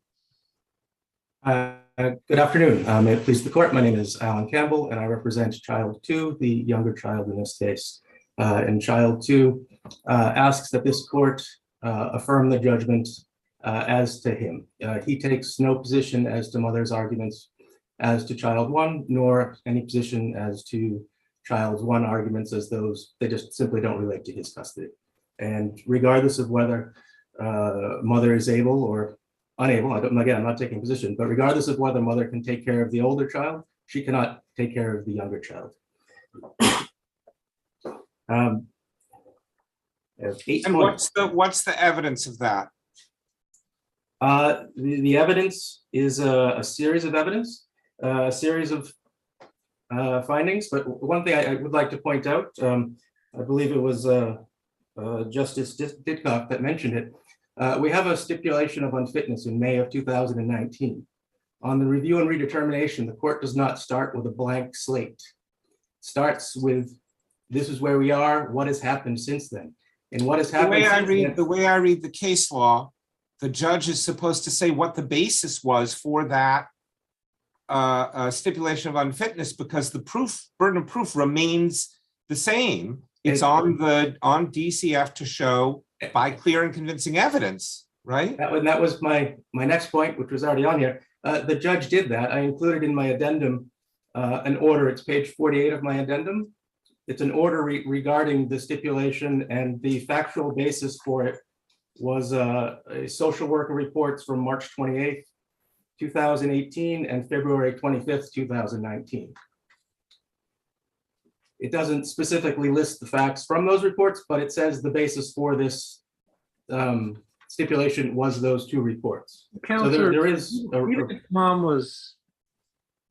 was unfit in May 2019, it doesn't tell us whether mom's still unfit at the time of the trial and likely to remain indefinitely. Well, it's certainly not determinative, but it's relevant. And then if you look at what happened from when she stipulated in May until the trial in December, his mother did nothing. She stopped her engagement with DCF. She hadn't met with DCF since July of 2019. I believe she had 9 tasks in her service plans. The only 2 that she even argued, well, 1 she definitely complied with. She met with the children. And then the other one that she arguably complied with is she attended some therapy. There are 7 other tasks that she didn't do. She made absolutely 0 effort on any of those other tasks. And as the court's well aware, failure to engage with DCF or failure to work on her problems is evidence of unfitness, or can be considered by the court. And when you consider whether or not it's likely to continue, this case was 3 years old, or 2 years old rather, 2.5 years old by the time of trial. It's not like this was children were removed 2 months later, she's found or there's a stipulation of unfitness, and 6 months later, it's termination. This case has been going on for years. And the younger child had been in mother's custody for a total of 10 days. He's now 5 years old, 10 days in her custody. And some of that time, I believe he was in the hospital. I believe he was actually in her custody and with her for 3 days, from September 22nd to September 25th. And in those 3 days, she had already missed pediatric appointments. She had already missed WIC appointments. She had run out of formula. So mother does not have a great track record of taking care of the younger child. And that was before, well, she also doesn't have a great track record for the older child. If you look at the months leading up to the removal, she wasn't just unsupervised in the house. There are 3 instances, I believe, where the police were involved because the child's wandering around the neighborhood. And I certainly agree with Justice Rubin that making your own breakfast is not grounds for termination. However, at age 6, wandering around, knocking on people's doors, asking somebody to babysit you because mother has court, that I think or suggest is a basis for finding of unfitness. A 6-year-old shouldn't be going up to strangers and saying, hey, can you take care of me? Because I know my mom's not going to be able to tomorrow. That is actually quite egregious. Fortunately, nothing happened to her, but the cases are abundant. We don't have to wait for the children to be seriously harmed before the court will step in to protect them. Mother has a track record of not being able to care for the children. And I will admit, this is not one of those easy cases where the parent is a horrible person and they're regularly beating the children or abusing the children. Mother may very well be a good person. I don't know her. It's clear that she loves the younger child, and that's why we have an order for post-adoption visitation, which the younger child is not opposed, that's great. He can get to see his mother on an ongoing basis. But the question isn't whether mother is a bad person, it's whether she's fit to parent the child, and she simply is not fit to parent the younger child. And again, it was not just the sidewalk incident. As I wrote in my brief, visits went well until they didn't. And they didn't because the child became more mobile because of his diagnosis. Well, it's not because of the diagnosis, but because he has autism, because he is on the spectrum, he requires more care than a typical child would. And even during an hour-long visit in the 3 months before, the 2 months before, where he was more mobile, she was exhibiting on numerous occasions that she wasn't able to safeguard him. So she's had 3 days where he was living at home. I take it we have nothing in the record that details the nature of the diagnosis or what types of special needs the younger child might have. Is that right? There's nothing specifically, there isn't a medical report that says it, but the evidence is that he was diagnosed with autism. And I believe that it's safe to say, even without medical testimony, the child with autism has special needs. Of course. Exactly what those needs are may not be identified, but she's unable to meet any special needs. So there didn't need to be medical testimony on that or expert evidence on that. And it's important about that, again, being depressed is not a basis for termination. However, having a history of stopping your medications, which you need, because it's not just depression, it's ADD, PTSD, depression, bipolar disorder, and then an IQ of 70, which I guess can't be helped by medication. But she has a history of stopping taking the medications because she doesn't like the side effects and using marijuana instead, I believe. Now, can I ask you again about the stipulation? I'm looking at your RA or your ad 48. You're saying that it's these reports of 328.18 and 225.19 that are referenced in that first paragraph, that those are the factual basis for the stipulation. Is that right? That's I mean, I wasn't there, but my reading of it says, yeah, these reports are made part of the record. Okay. And then just one last very brief point about a question that Justice Ditkoff asked about sibling visitation.